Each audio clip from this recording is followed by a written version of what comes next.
Hello and welcome back to a brand new episode of the Pick a Side podcast. My name is Joe Moran and I'm here with River Brown, Joe Dehls. And this is now episode 225.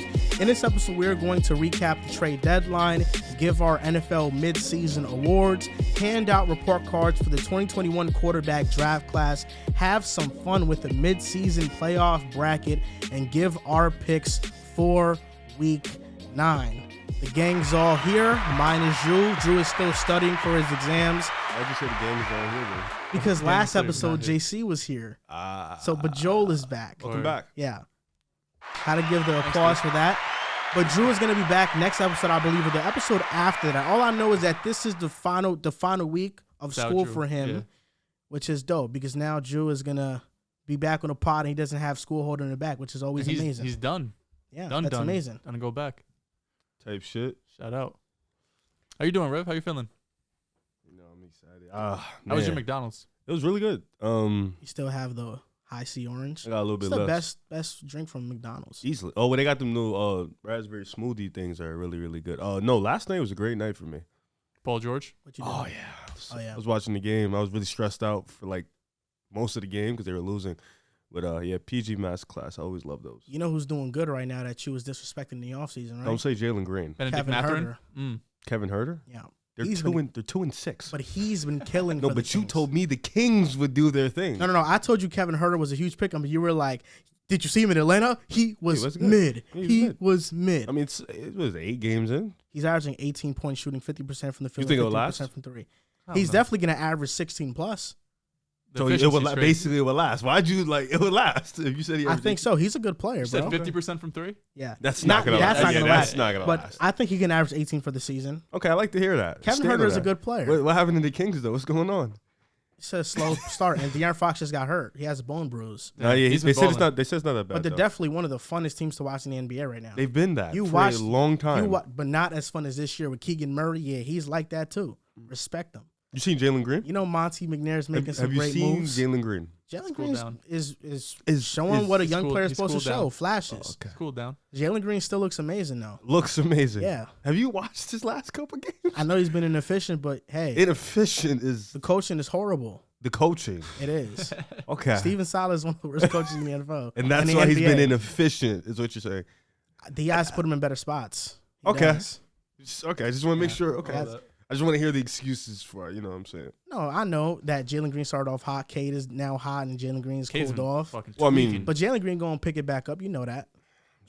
And Benedict Mathurin, you was calling him. What was I calling him? You was calling him not top 3. Oh my! He top 3 for sure. I still don't think he's top 3. He was 3. my sleeper rookie of the year pick. Yeah, but I don't think he's top 3. Who's better than him? Ivy and him been playing the same. He's been better than Ivy. Maybe about a little bit. I think Ivy will play better as the season progresses. Shet is hurt. Why wouldn't Mathurin? He's not even starting right now. He's averaging 20 off the bench. That's true. I don't think that'll last though. So you think he's gonna start and average 20? I don't know. To be honest, Mathurin is special. Mathurin's a good player though. He's really good. Picked him up in fantasy. He's been balling for me. I told him about him early on in the draft process. You didn't. I messaged Riv and I said, "Look, Mathurin, he's something to behold." He's literally sick. Did I not do that though? You didn't tell me about Mathurin. You just was like, I'm higher on him than you are. You didn't tell me about Mathurin. I knew about Mathurin. But I told you, Mathurin, he has some like it factor to him. No, yeah, you said that to him. I told you about Christian Braun. Christian Braun? I knew about Christian Braun. I'm a big Christian Braun fan. Are you really? Yeah. Is that like a... You know they call him Christian Braun. I don't know if it's Braun or Brown, but the announcer said Brown the other day. I don't know how it's pronounced. Is that like a... Oh, no, I just made that up. Oh, okay. Yeah. I thought that was more like a, So you don't know who Christian Braun is at all? I'm not familiar with this game, no. Plays on Denver. He's like a glue guy. Glue guy? He played on Kansas last year. Mm. Yeah. He actually has real nice bounce. Very athletic. He's very good. What else? He's a good player.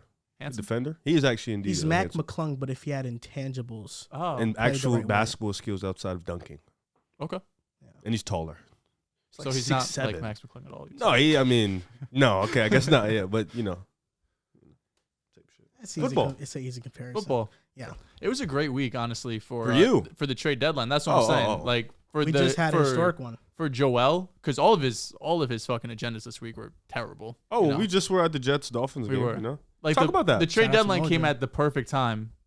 All of this news breaking, all of these moves happening. Because if we had to sit here and talk about 3-week wonder Lamar beating the Bucks, Joe Burrow folding at home or on the road against Cleveland, Zach, thankfully you're on my side. We see eye to eye on Zach now. I'm not happy about that. Don't get me wrong. I'm not happy that I'm right but I on know Zach Wilson's take. Closer than usual. Closer than usual. Yeah, we're starting to get close. But we'll talk about Zach because I have a lot to get off my chest about Zach Wilson, about this quarterback draft class. We're gonna talk about the trade deadline. This show is gonna be a jam-packed show. It's gonna be a load full. Honestly, I will say that. But before we get into that, today's podcast is sponsored by SeatGeek. With over 28 million downloads, SeatGeek is the #1 rated ticketing app. There are over 70,000 events every single day on SeatGeek, including sports, concerts, festivals, and more.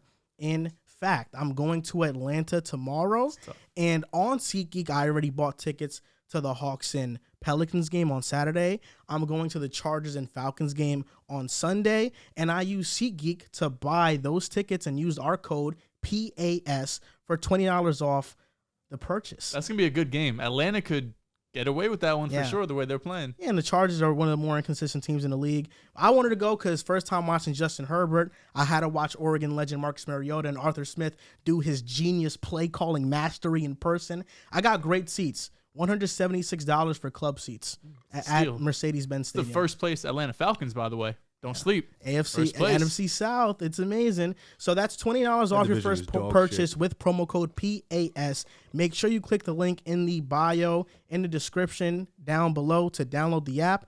That's code PAS for $20 off your first SeatGeek order. SeatGeek. I had the Saints going to the playoffs. Yeah, I had the Chargers going to the Super Bowl. I didn't last long. You know, I do notice this about not only you guys. Well, not Riv so much. Riv is very even-keeled. He's very chill about it. Riv doesn't bring it up much. But I do know the fans do it a lot. When it comes to Drew, you, and me, the standard we are held to is completely different. You think so? I think my takes, everything gets remembered, right? Whether good or bad, but mostly the bad ones, people pinpoint those and they forget about all the good, the great and good ones. I've had legendary ones, historic ones. With you guys can make a bad take. Oh, it's just gonna sweep through the sewer. I don't know. Of you history. should see my mentions whenever Gabe Davis gets an 80-yard touchdown. Oh, I get reminded. Well, that's the one. So you're held to LeBron standards and they're not. I'm held to Zach Wilson standards. That's what I'm saying. I think it's you're Trevor Lawrence. Ooh. You're held to. It's because I feel like Drew and I stand on our takes more, while you find your way in and out of your takes, which is why people are a little bit more. You know what I mean? You do a good job at it. Don't get me wrong. I almost envy it to a point because you have a very good way of getting in and out of your takes. To be like, oh, I didn't say this. I just said this. I said this adjective, not that adjective to describe them. I respect it. So there's a reason to the Mr. Flip aside, right? That's why I think at least I could never imagine it. When I started the show, Pick a Side, to be nicknamed Mr. Flip Aside. I'm kind of like, ironic, I'm kind isn't of it? baffled. I'm appalled by it. But it's all cool because I know that, deep down in your heart, I don't flip, man. Never. I've never seen you flip. I might move laterally, but I don't always turn around. That's for sure. NFL trade deadline. What the fuck does that even mean? What was this line to us? Recapping the NFL trade deadline. Now, some of these moves didn't happen on trade deadline, but I think they're important moves, so I want to highlight them. So I'm just going to go down a list of all the moves that happened. We'll talk about it a little bit. First one, Kadarius Toney getting traded to the Chiefs. The Chiefs received Kadarius Toney, the Giants' compensatory 2023 third-round pick and 2023 sixth-round pick. I like this a lot for the Chiefs and the Giants, honestly. The Chiefs, right now, you're not going out in the market. I don't think they were really in the Brandon Cook sweepstakes, DJ Moore. I think they want someone who they don't have to give up a ton of draft capital for. A third-round pick, it's really a shot in the dark, right? And for the Giants' sake, Kadarius Toney was not in the long-term plans. When he was on the field last year, he was electric, but even still, you're looking at really one or two game. That Dallas game stands out where he had 180 yards, I want to say.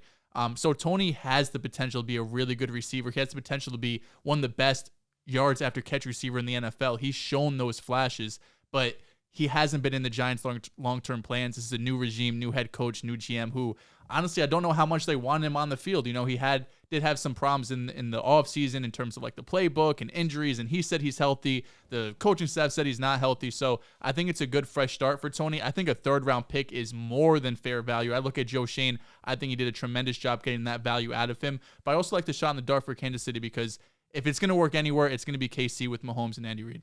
Oh, for me, I like it more for the Giants because he didn't play much. He was hurt, like you said. And you didn't see a lot of that game time stuff you wanted to see from when he was there. For the Chiefs, I don't know how I feel about it because they're like we've been saying all year. They have so many receivers that get the ball. They just picked up Sky Moore from the draft. Then they got Juju. They got McCole Hardman out there, Travis Kelce. They got so many guys. I don't know what Tony's going to actually do out there, if he's even going to get the opportunity to really show his ability. But like you said, low risk, high reward type of thing. Like it could work out, it can not work out. For the Giants, though, it wasn't working out. Their receiver room was garbage. He wasn't really playing anyways, and he was, quote-unquote, maybe hurt, maybe not. So they did what they had to do, and they got out of it good. The Chiefs have a way about them at making the perfect move at the perfect time. Last season, we saw them trade for Melvin Ingram when he was disgruntled in Pittsburgh, and that helped out their defense tremendously. They also traded for Mike Hughes, and he was a big boost to their defense last season as well. This trade, to me, feels like when the Chiefs acquired Josh Gordon, but if Josh Gordon was actually coming off his great season. Kadarius Toney, to me. Comparing Toney to Josh Gordon's pretty insane, but go on. After the great season was crazy. Josh Gordon was historic. Kadarius Toney, I think, is a very, very good receiver. And right now, when I look at the Chiefs' offense, you have MVS, you have McCole Hardman, who they're speedsters. They can stretch the defense. They can keep them honest, but you can't really rely on them to do that consistently. Juju, he is coming into his own. Travis Kelce's there, but what they lack is a dynamic playmaker that can replicate some of the things after the catch that Tyreek Hill was able to do. Kadarius Toney's no Tyreek Hill, but after the catch, he is amazing. He can create things out of nothing. And what better coach to bring out that entire skill set out of him than Andy Reid, and what better quarterback than Patrick Mahomes?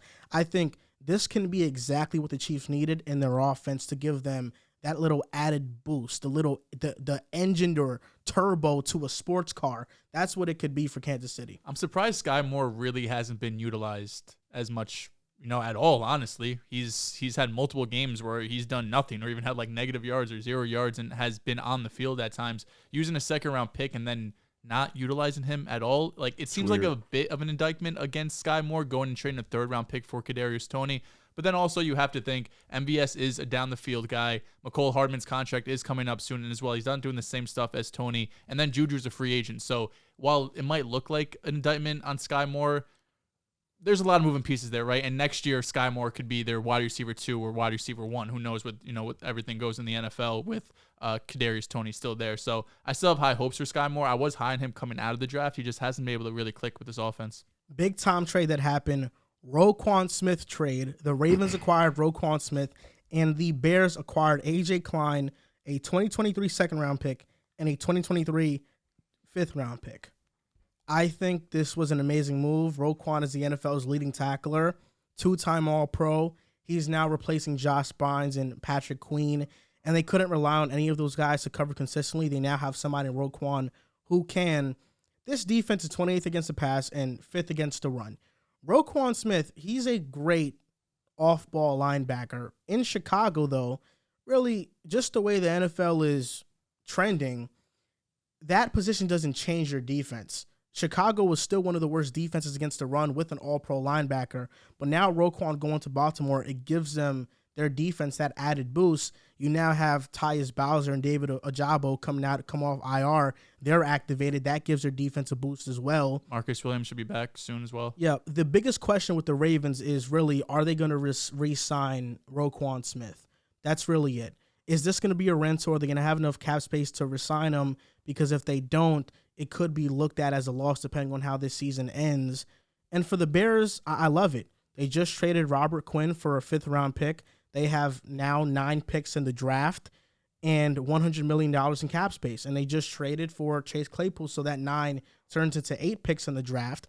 But I love this for the Bears because you have flexibility, and now you're building this roster from scratch. And in the vision that Matt Eberflus wants it to be. I think this is an A+ for the Bears. Getting a second round pick for an off-the-ball linebacker, someone who is not in your long-term plans, it really shows, I think, growth within this Bears organization. Bringing Ryan Poles, someone who understands where this NFL is going, trading off-the-ball linebacker, and Robert Quinn, who's over 30 years old, for a draft pick for Robert Quinn, and then eventually flipping that second-round pick, even though it wasn't the Ravens pick, for Chase Claypool. We basically replenished that second-round pick. I think it really shows that we do believe in Justin Fields. We want to put some weapons around him. We're not going to wait till the offseason to get him more receivers or more weapons or, fix all the problems with this offense. We're going to go right now, and for these last 8-9 games, let's see what Justin Fields has. I think this at least puts more confidence that, especially with the way Justin Fields is playing, not only in the front office, but the fans, everyone could kind of take a sigh of relief and say that Justin Fields should be the starter in 2023. I know I was talking before the season saying that the Bears could be bad enough to have a top 5 pick and possibly replace Justin Fields. The way he's been playing these last couple of games, I don't think you could think that. And then plus going out and getting Chase Claypool just reaffirms that for me. For the Ravens side of things, in the short term, I think it's a great move, right? I think getting Roquan Smith, you mentioned it, an all-pro linebacker, someone who leads the league in tackles, an immediate upgrade at linebacker. It's a great move for your defense. Plus, getting all of those guys back from injury, we could see the Ravens defense in the second half really take a step up and stop giving up all of these insane second-half leads, although they did just have a really nice win against the Tampa Bay Buccaneers. But in the long term, financially, it's hard to really make sense of this because this upcoming offseason, Lamar's a free agent and Roquan Smith's a free agent. You could only franchise tag one of them. You're going to franchise tag Lamar. So that means you either have to pay Roquan what he wants. He's already said he wants $20 million. He wants to be the highest paid off-ball linebacker in the league. You said it perfectly. An off-the-ball linebacker just isn't game-changing enough to commit that much of your salary cap to the position. It doesn't make sense to pay him $20 million, especially when you have the wide receiver core they have, the offensive line that's been shaky all season. And while they do have some edge rushers, they don't have an elite edge rusher, right? So I think there's still a lot of holes on this Ravens team, and trading a second-round pick, which you could have used on a more high positional value like a tackle, like a wide receiver, instead using that on a linebacker and kind of being forced to have to pay him. If he does walk, they would get a compensatory pick in 2024. So I think that'd be a third-round pick, depending on what his contract is. If it is around $20 million, getting a third-round pick when you just trade a second in 2022, okay, it kind of evens out there. 2023, that should be. But I just have question marks because the Ravens salary cap situation, you have to pay Lamar all this money, and you have to play Roquan, and you still have to put all this team together that we see the ceiling is capped right now, right? We see this team that have struggled in the playoffs, whether you want to blame it on Lamar or the rest of the team. Constructing this team as a whole, it's not the top 3 in the AFC, right? It's not up there with the Bills, not up there with the Chiefs. You look at the Bengals offensively and defensively, it doesn't par up with them either. So they have a lot of holes to really, fill. But Roquan's a great player, and it's going to help him this year. For me, you guys mentioned it a little bit. The Chicago Bears have $100 million in cap space. They also have draft capital. Now they've, Chase Claypool, as much as we like to joke about how he's mid and whatnot, he's still better than what they had. So now they have Claypool, they have Mooney, they have the cap space, they have the draft capital. Now it's like, okay, do we trust this quarterback? I think they should. He has shown complete confidence, complete ability in his game and improvements week by week by week. Justin Fields should be the guy next year, even if they did have a top 5 pick. Shout out to Bryce Young, shout out to CJ Stroud, but this man has shown improvement every single week, so this is a great move for them. For the Ravens, I look at them kind of how I look at Green Bay. I wish they would make a move to bring in help for their quarterback. I feel like when you playing in the AFC, you got Josh Allen. What put him over the top? Stephon Diggs, right? You have Mahomes. Mahomes is great, but Hill was the guy that put him over the top. That's the guy you make that play to in the fourth quarter. You need those type of guys. You look at Tua. What put Tua over the top? Tyreek Hill, Jalen Waddle. You need that type of receiver to kind of help your quarterback, put you in that type of conversation. As great as Lamar is with his feet, as dynamic, he's the most dynamic player in the NFL. You still need that guy on the outside, that guy, the receiver, to help put you over the top. So I think they could have made a move at the deadline, to try to get somebody like that. But, Roquan Smith is still a great player. He's going to help that defense because Baltimore's defense was, when we coming into the season, was the thing we were talking about the most. They were supposed to be this elite group, so he's going to help, no doubt. But I just wish they would have made a move to get the type of receiver to help Lamar. But still, nonetheless, good move. The first 2 moves we talked about were moves that were made before the day of the trade deadline. Now let's get into the first move that was made in the morning, and that was the Vikings trading for TJ Hockenson. They acquired Hockenson plus a 2023 4th-rounder and a conditional 2024 4th-round pick, and the Lions acquired a 2023 2nd-round pick and a 2024 4th round pick. Which one of these teams do you think won the trade?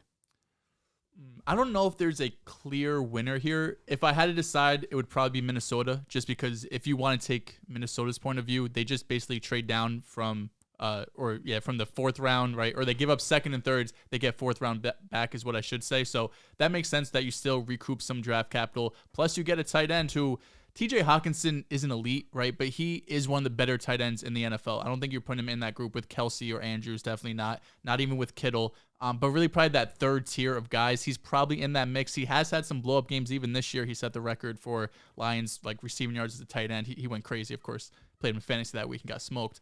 But TJ Hockenson, he's going to be a solid player for them. You know, they needed a consistent 3rd option outside of Thielen and Justin Jefferson. KJ Osborne had some moments, especially last year, not so much this year. And, of course, Dalvin Cook's there in the running game. So I think bringing in Hockenson, another guy for Kirk Cousins. Plus, I believe he's on the final year of his rookie contract. I don't know if Detroit, in their current position, they only have 1 win. They're still rebuilding. It makes a bunch of sense to re-sign him when you already have Amon-Ra. You have Jameson Williams, and you have 2 running backs who they're really high on as well. So getting a 2nd-round pick, you could use that really good draft capital. Going from the 4th to a 2nd is a big jump up. That goes from a 4th-round pick who's you're hoping he could be a starter one day to a 2nd-round pick. You're hoping he could come in day 1 and really contribute to that team. So I understand it from Detroit's point of view, especially rebuilding, still having a bunch of holes on this team. We thought they were probably a bit closer than they actually are. But trading TJ Hockenson, it makes some sense. He's signed through next year as well. Okay, so 2 years from now? Mm-hmm. I think both teams won in the sense of, you look at it from the Vikings' point of view, they didn't really have a tight end.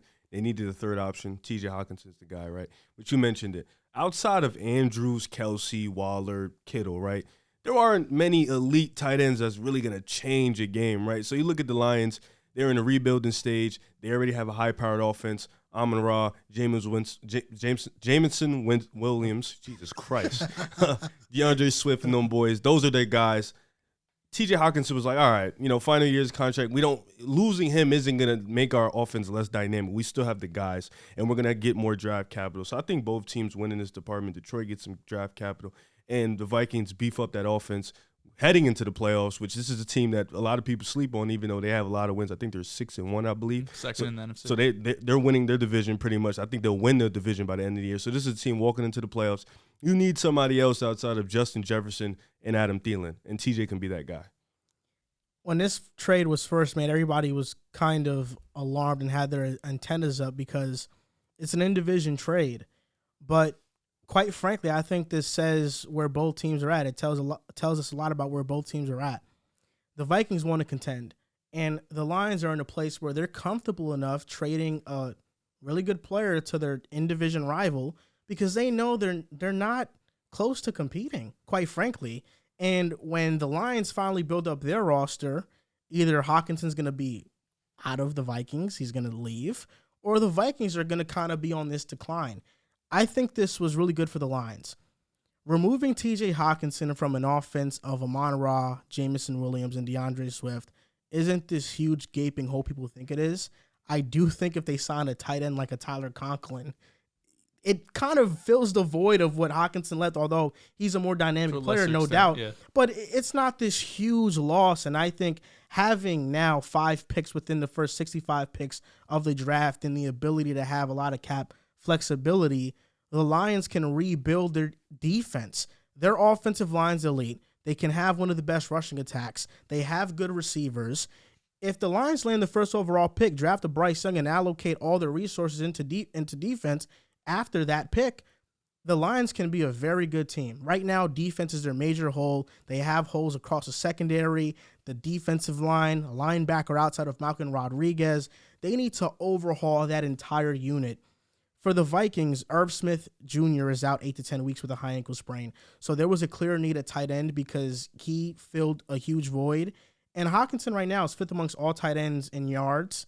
And Kirk Cousins this season is 30th in QBR and 33rd in yards per attempts when targeting a tight end. TJ Hockenson is 1st in yards per attempt amongst all tight ends.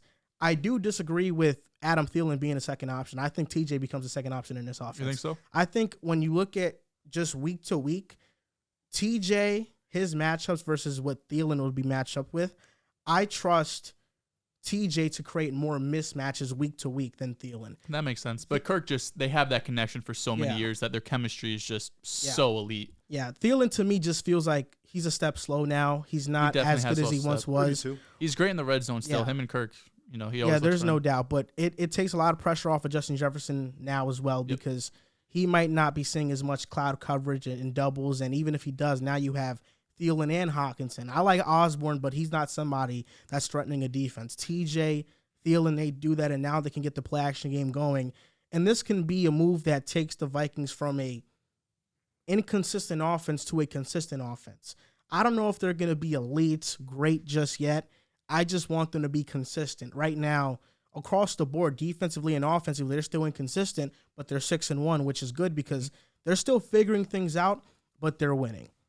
Chase Claypool was traded to the same division as the Vikings play in the NFC North, and he was traded to the Chicago Bears. The Bears acquired Chase Claypool for a 2023 second-round pick. Now, the big gist about this move was, why trade a second-rounder for Claypool? He's not good enough. He doesn't deserve to get traded for a second-round pick. So where are your thoughts on that, and what does this move do for Justin Fields? I did think a second was a little pricey. Preferably, I would give up a third-round pick. But at that point, I mean, we're really not making a huge deal out of it, right? Especially, we talked about a little bit before, there's no one right now, I don't think the Bears could have went out and got for this price that would have had the same contribution Chase Claypool will have. I don't know if Brandon Cooks, especially with the larger salary, who's 29, 30 years old, probably doesn't fit in that timeline as well. And we talked about DJ Moore. They wanted at least a first-round pick plus more. So I think for the price tag, a second-round pick, you mentioned on your TikTok as well, the free agency class for wide receiver isn't great. And I don't know if the Bears, they didn't show a willingness last year to take a wide receiver high. Maybe that they filled a few holes this year. Maybe they're more willing to now, especially since they got a couple things in the secondary figured out. But I do like it for the Bears because you have to see what you have with Justin Fields. You have to see over these last 8-9 games with Mooney and Claypool now, and don't have just one weapon. You have two. Khalil Herbert is emerging. David Montgomery's still there. I think Herbert should eventually take over that RB1 spot we were talking about a bit before. He just has more burst. He's a bit more explosive. I think a lot more explosive than Montgomery right now. I like the move a lot from Chicago. I really think this shows growth out of the front office, being able to get off that linebacker, get a wide receiver for your young quarterback, help him out. Teams should see what Chicago is doing. I had someone tweet at me, be like, you should have saw the vision. We tried telling you. I was like, y'all made no moves up until a week ago. We didn't see shit from the Bears. You guys did nothing. Now you're making moves. Now I can respect it. I could see the vision. I like this move a lot. Damn, that DJ Moore package would have been cool, though, bringing him into Chicago. He's still young. He is, but Chicago's first, I think, is a little too pricey. And DJ Moore right now, PJ Walker, is historic. Is it really? He had you saw the Hail Mary? Yeah, of course. Yeah. I'm saying, like, do you have a stat to back that? Or you just were saying well, he's broken out. That's the throw he threw to DJ Moore is one of the longest throws in the past, 10 years. Really? Yeah. Wow. Okay. So it is historic. He's an XFL legend, PJ Walker. No, yeah, I remember he came in after that. He was, like, really he played with the Roughnecks. Okay, yeah. Great move. You want to do the semantics, second is too steep, third. Listen, man, you got to make moves for your guys, man. You got to bring in help for your guys. And Chase Claypool, as mid as he is, you still have to bring in help for your guys. Why do you hate Chase Claypool? I know Drew's a big Chase Claypool fan. He thinks he's going to have like a 12-year because of shit like that. Like, people think he's so great, and he literally is just an average receiver, and it's okay to be average. You know, the receivers are tough. It's a lot of guys in the league, but he's just average. He's not that good, you know. But for a Chicago Bears offense, which doesn't have many average receivers, you know, bringing in Chase Claypool, see what your quarterback has, that's something you got to do. You know, a second may be too steep, but you got fucking 8 draft picks in this next coming draft, but you'll be okay. So I think this was a good move for the Bears. You finally make some moves. You can finally do something for your quarterback, and I would love to see the connection between them two. But Mooney is better. I think Mooney's better too. And real quick before you go, I think the Steelers are just going to draft another receiver next year and fill that Chase Claypool role. I feel like if you're not breaking out with the Steelers... Don't they have to pay Deontay? They paid him this offseason. A 2-year deal short. Drafted Pickens, too, who has had a really Pickens, good season Pickens so far. you have nice. Deontay and Pickens who both play on the outside. And we know the Steelers, bro. They'll draft every year receiver. They'll develop him, and he'll turn into a really good receiver. So I'm not worried about Pittsburgh. I think it's a good move getting a second for him. If I'm Justin Fields, I'm feeling like getting a lollipop. I'm feeling like if I just got a lollipop after being at the dentist. I think Chase Claypool. Yes, you just got rewarded after playing great. You know, you're at the dentist. You get rewarded after getting. I would say it's more clean. like a little mint. I think it's still good enough. You know, it doesn't damage your teeth as much as a lollipop does. So I think it's still it's beneficial. I think the second round pick isn't really that steep, and the reason I say that is because either they're drafting a receiver with a second round pick, and if you look at the history of receivers drafted in the second round, at least in the past couple of years, there are not many guys you take over Chase Claypool, quite frankly. And the 2023 free agent class of wide receivers the best ones are Jacoby Myers, Juju Smith-Schuster, Allen Lazard, and those are like the headliner names. Juju's probably staying in Kansas City. Jacoby Myers, I don't know where he goes. Allen Lazard, I don't know where he goes, but I don't think any of those guys are better than Claypool outside of Juju. From the Steelers side, you got a second-round pick for someone who was giving up on routes, for someone who has been a locker room distraction at times. I think this was a great get for them, getting that second-round pick for Claypool, but for the Bears helping out Justin Fields. And I think what he's good at is what Justin Fields is good at, throwing those 50-50 balls. We saw in the Commanders game late in the game, Fields gave his receivers 2 chances to make a play, and had Mooney and Equanimous St. Brown caught those passes, we're talking about the Bears winning that game and being 4-4 right now. I think if that's Claypool, he probably makes that catch. I think he probably does make that catch. So I think it's a good alignment of skill sets for the Bears and Justin Fields. What year is Claypool on? His second year, third? On his contract. 3? Year 3? I want to say year 3. Because he Sounds played. right. Yeah, because this is his third year. Sounds right. But he had the 10 TDs the first year. And Yeah, He's then, in a Jettas draft class. Yeah, he's kind of fallen off since. maybe that's why I look at him as mid. That's a pretty Better than tough. Jalen Reagor. I don't. That's him. That's he. Eagles, though. Yeah, no, I didn't want him, bro. You The figured it out. Steelers weren't done making moves. They traded for William Jackson So from the this- Commanders. Yeah, 5th, 6th round pick, It was right? an exchange of like some late round picks. Yeah. It wasn't super important. The Commanders wanted to cut him if they weren't going to trade him, so you get something for him. The Steelers, who I feel like every year have had either injuries or struggle at cornerback, you got a guy in there who has had success in the past. But again, I'm not looking at this as a huge move. The Steelers are rebuilding. I think they have to acknowledge that. I know they're such a proud franchise and their fans are so proud, and Mike Tomlin has this I've never been under 500 thing going for him, and I get all of that. But you realistically have to look at the team. The roster is not good. Your best player, TJ Watt's been out the whole season. He's going to come back soon, but him coming back, you're not going to become a playoff team all of a sudden, right? Kenny Pickett has been really up and down, had some good moments, had some really boneheaded moments as well. So I think Pittsburgh should have been more aggressive selling. I know they got rid of Chase Claypool, got a second-round pick, which is a pretty good return. I would have liked to see them maybe move off a couple other guys, but thinking about it now, there's probably not a whole bunch of veterans that are worth a lot on that team. But William Jackson, he starts for them probably, so it's nice. Even if they did make the playoffs, that would have been even worse for them. Yeah. They would have snuck in, and they would have been back to being just in a weird spot again. So I didn't even see this move, to be honest. I'm not even about to sit here and lie to you. I didn't see this move. I mean, it wasn't like a ground-breaking move. Twitter, I didn't No, it see wasn't. this move. Like, you seen it, and I was like, William Jackson got traded. What the fuck happened? Yeah, I didn't see this move. I'm sorry. William Jackson, I think I seen you tweet about it, though, yeah, so break it down for me. I think it was implemented in the wrong scheme. The Commanders love to run zone, and William Jackson is a man-to-man corner primarily. So it just didn't fit. I think the Commanders and him didn't fit, and that's why he was – you look at his PFF grade in Washington, it was horrible because they asked him to play in a scheme that he was never comfortable So he in playing can't play in zone? to begin with. He's not a zone corner. It's not that he can't. It's that he's a man-to-man corner. Okay. And I think the Steelers, you look at the position they need the most on their team is corner.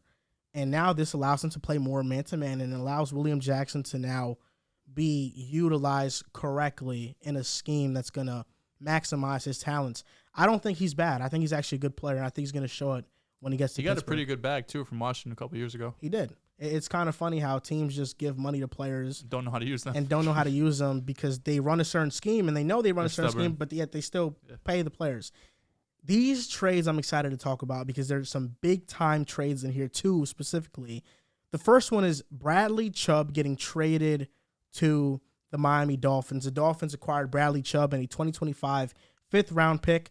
The Broncos acquired a 2023 first-round pick via San Francisco, a 2024 fourth-round pick, and Chase Edmonds. And before we go too in-depth into this move, the Dolphins had the number 3 overall pick in the 2021 NFL Draft. They traded back to the 49ers pick. The Niners gave them 3 first-round picks. The Dolphins have turned those 3 first-round picks to Jalen Waddle, Tyreek Hill, and Bradley Chubb. The Trey Lance Pretty trade, fucking good. they traded Trey Lance basically for Jalen Waddle, Tyreek Hill, and Bradley Chubb. That's All those amazing. picks they That's utilized in huge. those trades, they traded to get those players. Masterclass. What's there to say? Chris Greer, masterclass. That's theft. Him or Howie? Yeah. Howie. I would still go Howie Roseman. Chris Greer still has, feel like, a few dark clouds over But him. just in terms of the moves they've made recently, I think definitely this move is it tops everything. I know Drew is happy as hell because he goes Bradley Chubb, his guy in Denver, to Miami. Yeah. I didn't think they were going to get a first for him. We talked about it last week or the week before. I was a bit surprised with his injury history, with his production issues that he's been on the field. We saw last year he had 0 sacks. This year he hasn't been the guy he was supposed to correct, be. yeah, top 5 pick. This year he's definitely coming into his own. He already has 5-6 sacks on the season, I want to say. I think bringing Randy Gregory in, although he's been hurt, at least bringing some pressure off of him. Now he goes to Miami. I think it's a really good opportunity, especially because Miami's been blowing some teams out, right? When Tua's been on the field, they've been putting up a lot of points. The opposition's going to have to pass the ball. You're going to need some pass rushers. So going out, trading for Bradley Chubb, this is a win-now move for Miami. They are a team that I think are looking at themselves right now, especially offensively, saying we can compete with anybody. We can make a deep playoff push. The defense is still a little bit suspect, but obviously bringing in Bradley Chubb automatically becomes their best pass rusher. And then for Denver, the season's done, right? We talked about it last episode. I don't think they're turning it around, even though they're sitting at 3-5 right now. So it's not impossible, but I still think there's just too many question marks at quarterback, too many question marks at head coach. We don't know if Russ and Nathaniel Hackett, although they had a decent game against Jacksonville, can they do this consistently? I'm not sure. But getting a first-round pick, bringing in some, rookie talent on cheap deals when you have to pay Russell Wilson $250 million guaranteed makes a lot of sense for them. Let me ask you. Well, I was gonna ask you a question, but I was thinking about it. Chiefs, Bills.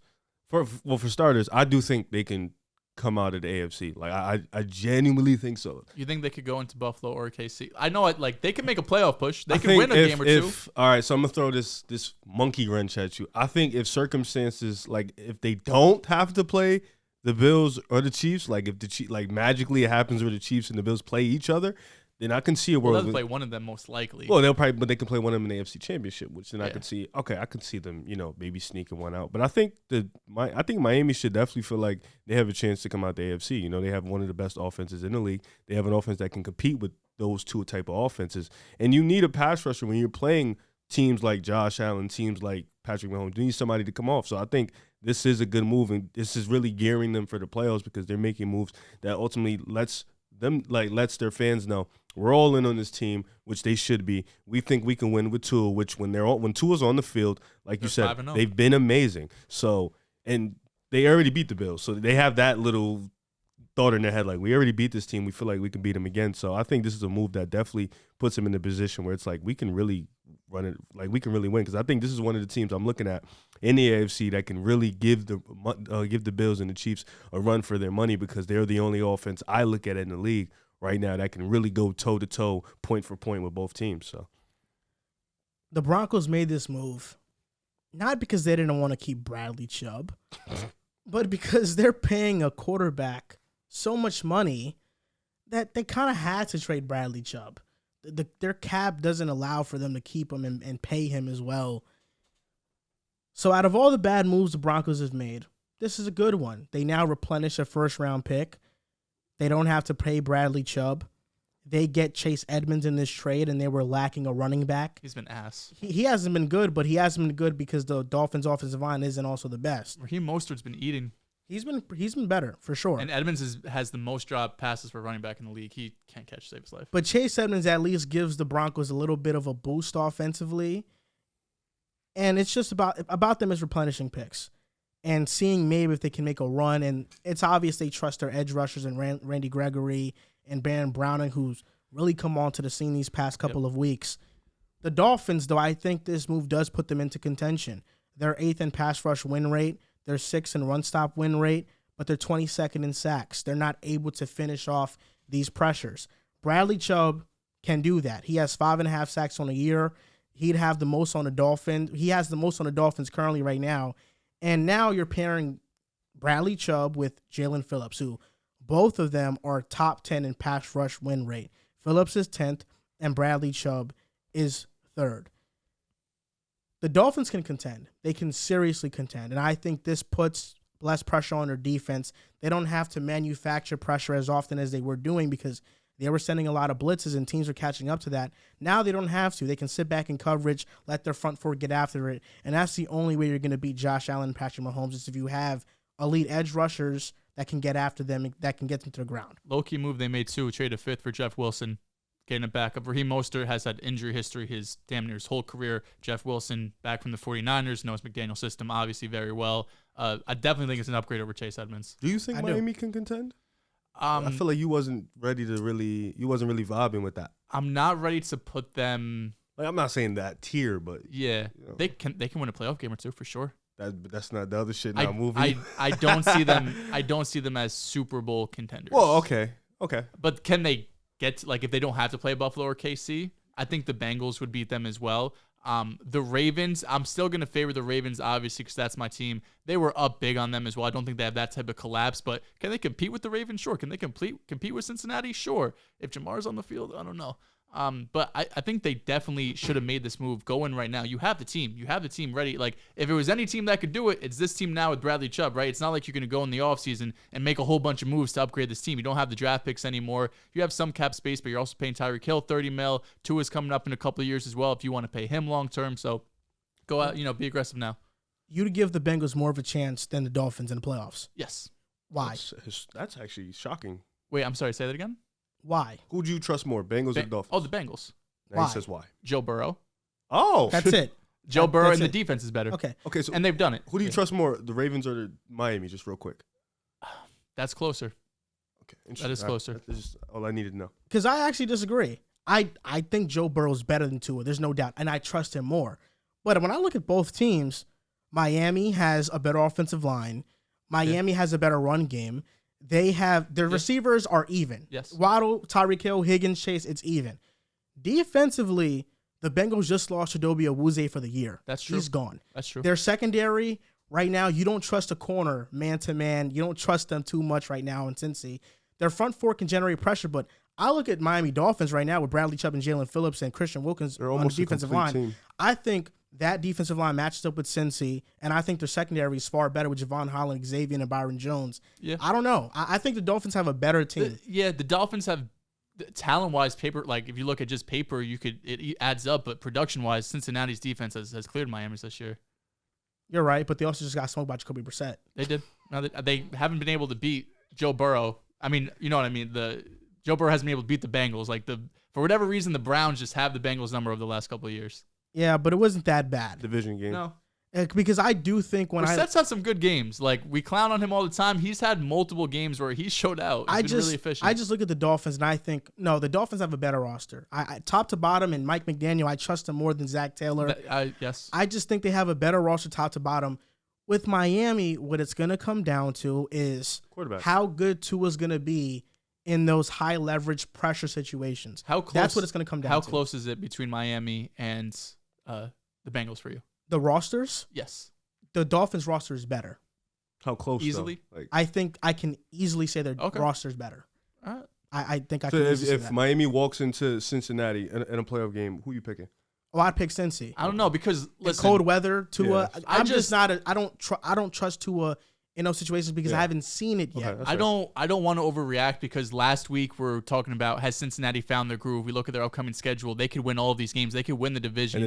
And then they lose Jamar Chase for a few weeks. He's going to be out. The offense is obviously going to be different without him on the field. You see the offensive line who had their best game of the season against Atlanta get dominated by Cleveland, who has a really good front with Myles Garrett. He was torturing Jonah Williams all game. So I just don't want to overreact to that one game that was on primetime football. Everyone was watching. The Bengals was probably their worst game of the season. So the rosters are really close. I'll give you that. And of course I like McDaniel more than Zach Taylor.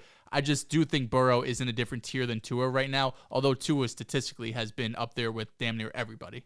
I do agree with what you're saying. I do. Trust me, I do. I know. I don't think it's overreacting, though, because last week, if you asked me, I would say the Dolphins' roster is better. Really? Atlanta can't generate pressure. I know. Their offensive line, because the Bengals' offensive line still is one of the worst in the league. Joe Burrow has statistically improved at managing his sacks. He's improved. But 6 times. Their offensive line is still horrendous, and they can't run the ball at all. At all. Yeah. So that's why I look at the Dolphins roster if top you- to bottom, and I like it more. I don't. I mean, they're going to be close. Whoever wins, like, say you think Cincinnati's going to win the AFC North, right? So Miami will likely have to go into Cincinnati. Say they play in this hypothetical world. It's a little bit different. It's probably going to be bad weather. you're right. You know what I mean? So I agree. But, like, for example, if we swap Joe Burrow and Tua's on the Bengals, Joe Burrow's on the Dolphins, who do you feel more comfortable with? Yeah, Dolphins. And you feel more comfortable with them by, like, kind of like a landslide. So, wait. Just a quick question. You think Cincinnati still win the division, right? I think they'll get it, yeah. I still believe that, too. So, who drops out? Because looking at it right now, 7's Chargers, 6 is Miami, 5 is the Jets. Chargers. So, The Jets are going to drop off. Yeah, what? Who's going to drop off the playoffs? Yeah. So Miami has to take somebody's spot. Yeah, I think they'll. I mean, the Bengals Chargers. have to take somebody's spot. Oh, so you think you're getting in? I think we definitely could. Yeah. Okay. No, I just wanted to, okay. All right. Listen, I don't think we win this upcoming weekend's Buffalo, but we're going to the bye 5-4. We have to play Buffalo. We have to play Minnesota. Those are 2 tough games. But outside of that, again, right? we have to play Miami. Yeah. Then we also have to play Seattle, which is a tough game. Patriots, Detroit, Jacksonville. Like, there's winnable games on there. The Chargers they've been a mess all season. Let's be honest. Like, they're in Chargers could contention drop off, still. too. But the Chargers and Jets are the 2 teams you look at. It's just really a matter of if Zach Wilson could take care of the ball. Do you trust Zach in New England in the cold? Because you played in New York, you played over here last time. Hopefully it's not cold.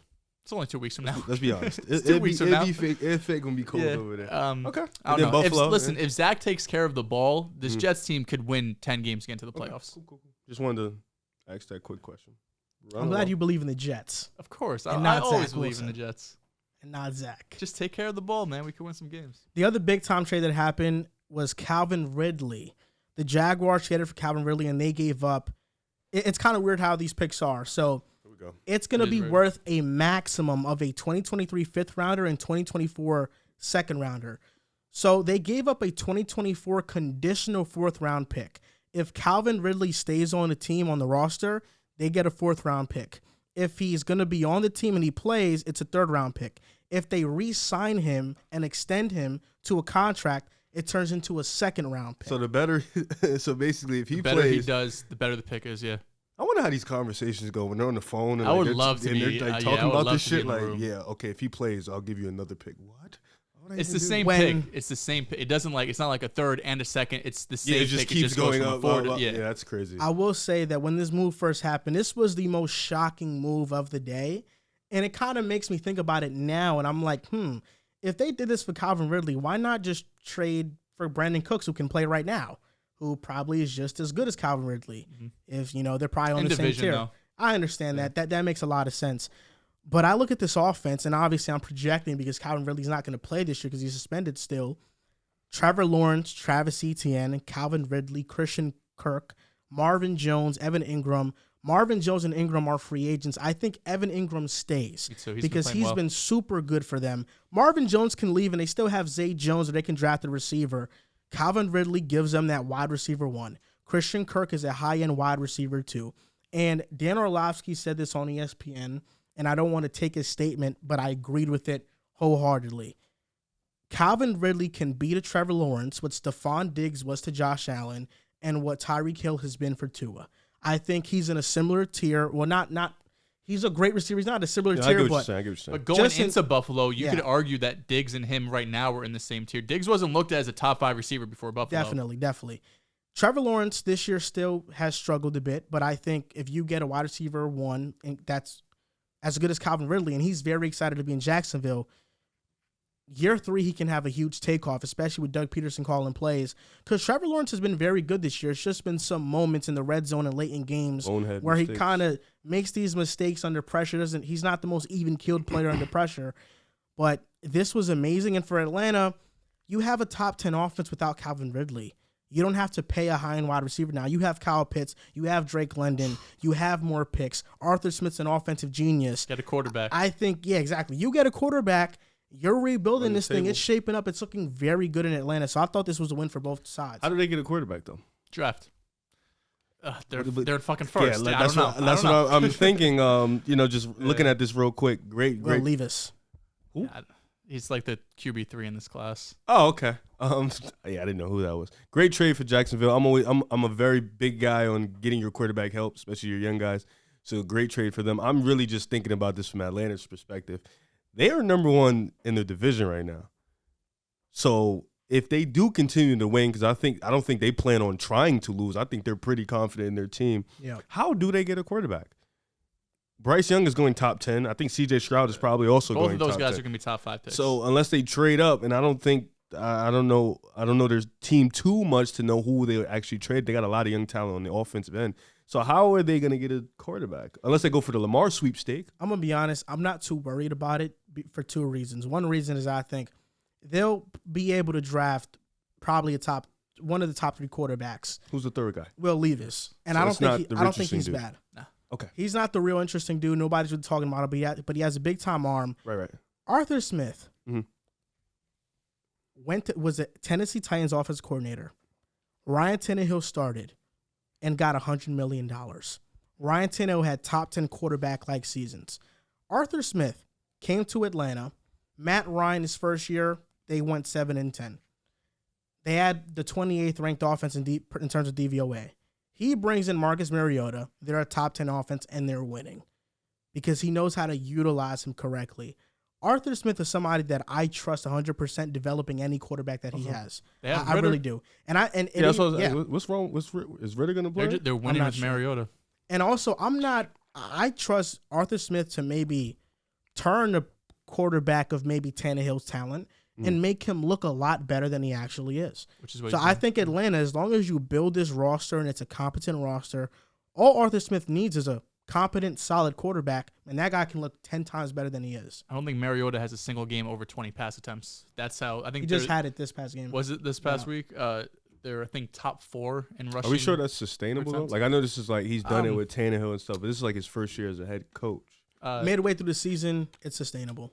I think it's pretty sustainable. Yeah. I think it was a solid move though. I think for Jacksonville, we were talking about Calvin Ridley last year going for a first-round pick. Right now, you get him at a discount, even though they're probably going to try to re-sign him as long as he performs that we're expecting him to. It comes to second, but a second-round pick for a guy who, before he got suspended, was on that borderline top 10 receiver. I think that's a great move. And then for Atlanta, they're still rebuilding. I know they're in first place, but I still look at this roster as rebuilding, especially when you don't have a long-term answer at quarterback.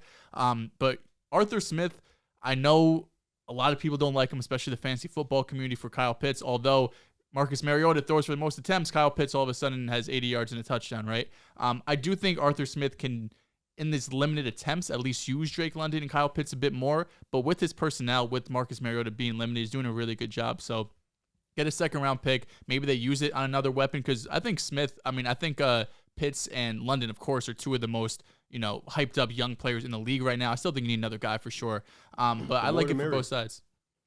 I like it too. And to talk about the other little-known moves, Jacob Martin was traded to the Broncos. The Jets got a 4th-round pick for that, and the Broncos now add depth to their edge rushing, their defensive line. Nyheim Hines going to the Bills. The Colts acquired a conditional 6th-round pick in 2023, and Zach Moss. I love this, and I think this shows that the Bills are like, you know what? We don't really trust James Cook or Singletary like that. Singletary's been really good. He's been good, but he does not have the burst Nyheim Hines has. I think Nyheim Hines, you play him You think Nyheim Hines is better than Singletary? Yes. He's a better pass catcher. I think Singletary's a better rusher. I think Nyheim Hines Singletary breaks a ton of tackles, Nyheim Hines, his first step is explosive. He's quick and bursty. He's for a kick sure. returner and punt returner too. Yeah, no, he is. He's got speed. He's looked as a pass catching back. That's what he is. Yeah, but I also think Buffalo looks at this team and be like, they do those quick screens or passes to the running back. Those are their run plays. So Nyheim Hines is one of the best in the league at doing that. I think Nyheim Hines, he's going to add a huge boost to the Colts offense. I do think. To the Bills offense. Yeah. Because the Colts weren't utilizing him. They have shown that they have not been able to properly utilize him his entire career in Indianapolis. Frank Reich said to draft him in fantasy. He lied to us. Now he said that for now that same is going to hold true in Buffalo. Yeah, I think he's going to be one of those guys. I do think it is a bit of an indictment on James Cook because they wanted James Cook to be that pass catching type of role. Yeah, I remember when you told me you was like Kareem Hunt fumbled his first play into the NFL. He did. Cook did that, Yeah. and it's never been good. It ever has since. not. Like, No. it has I was just not. trying to look for the It bright. has I wasn't not extremely gotten better high. since I wasn't then, bro. extremely high on James Cook, but Another under the radar move was that the Bills traded for safety Dean Marlowe from the Falcons for a 7th round pick. Because what's the name's hurt, right? Poyer? He Yeah. just got hurt? No. Micah Hyde's out for the season. No, but then I thought Poyer Poyer just got got banged hurt? up. Poyer's back. Ah, Poyer's okay, back. okay. Okay. And Dean Marlowe, well, he hasn't been good this year, but I was at gonna least say- it's safety depth for them at least. I mean, they could throw anybody in there and the defense still be good. truly so. not too familiar with Dean Marlowe's game. Yeah. And Neither. the If Chiefs you not, I'm- traded come on. Rashad Fenton to the Falcons for salary cap. Cool. Okay. Anything else I should know? Oh, for salary. Those are cap? all the moves that happened. It was For a a historic salary cap trade. move? Yeah. Are you guys Something's surprised Kamara didn't get traded? He was talked about a lot over the past. I'm not last week. surprised. They because I wanted a think first. with how I'd Andy give a Dalton's first. playing with the Saints have a legit chance to make a playoff push. They do. Yeah, he's been talked about a lot last 2-3 weeks. The Saints won their first back from Philly. I would have. Oh no! They're never getting that back. Hell They can no. get something else back, but they wasn't getting that back. If they would have asked for like a second, I think they could probably get a deal done. Maybe Like 2 seconds. CMC type of package, second and a third, second and a fourth. Something like that. They're not getting that first back, bro. Hell no. No, you hold out to your life. Oh yeah, I need them to keep losing. I wonder who you draft. Bijan. Who's that? No, he's the Texas running Bijan back. I Robinson, don't know he's if he'd the running go back. that high, but the fact you guys just have really not many holes that you could just use a luxury pick on the best running back prospect since he's like a Saquon tier, JT Would you be upset tier. if we go get Lamar?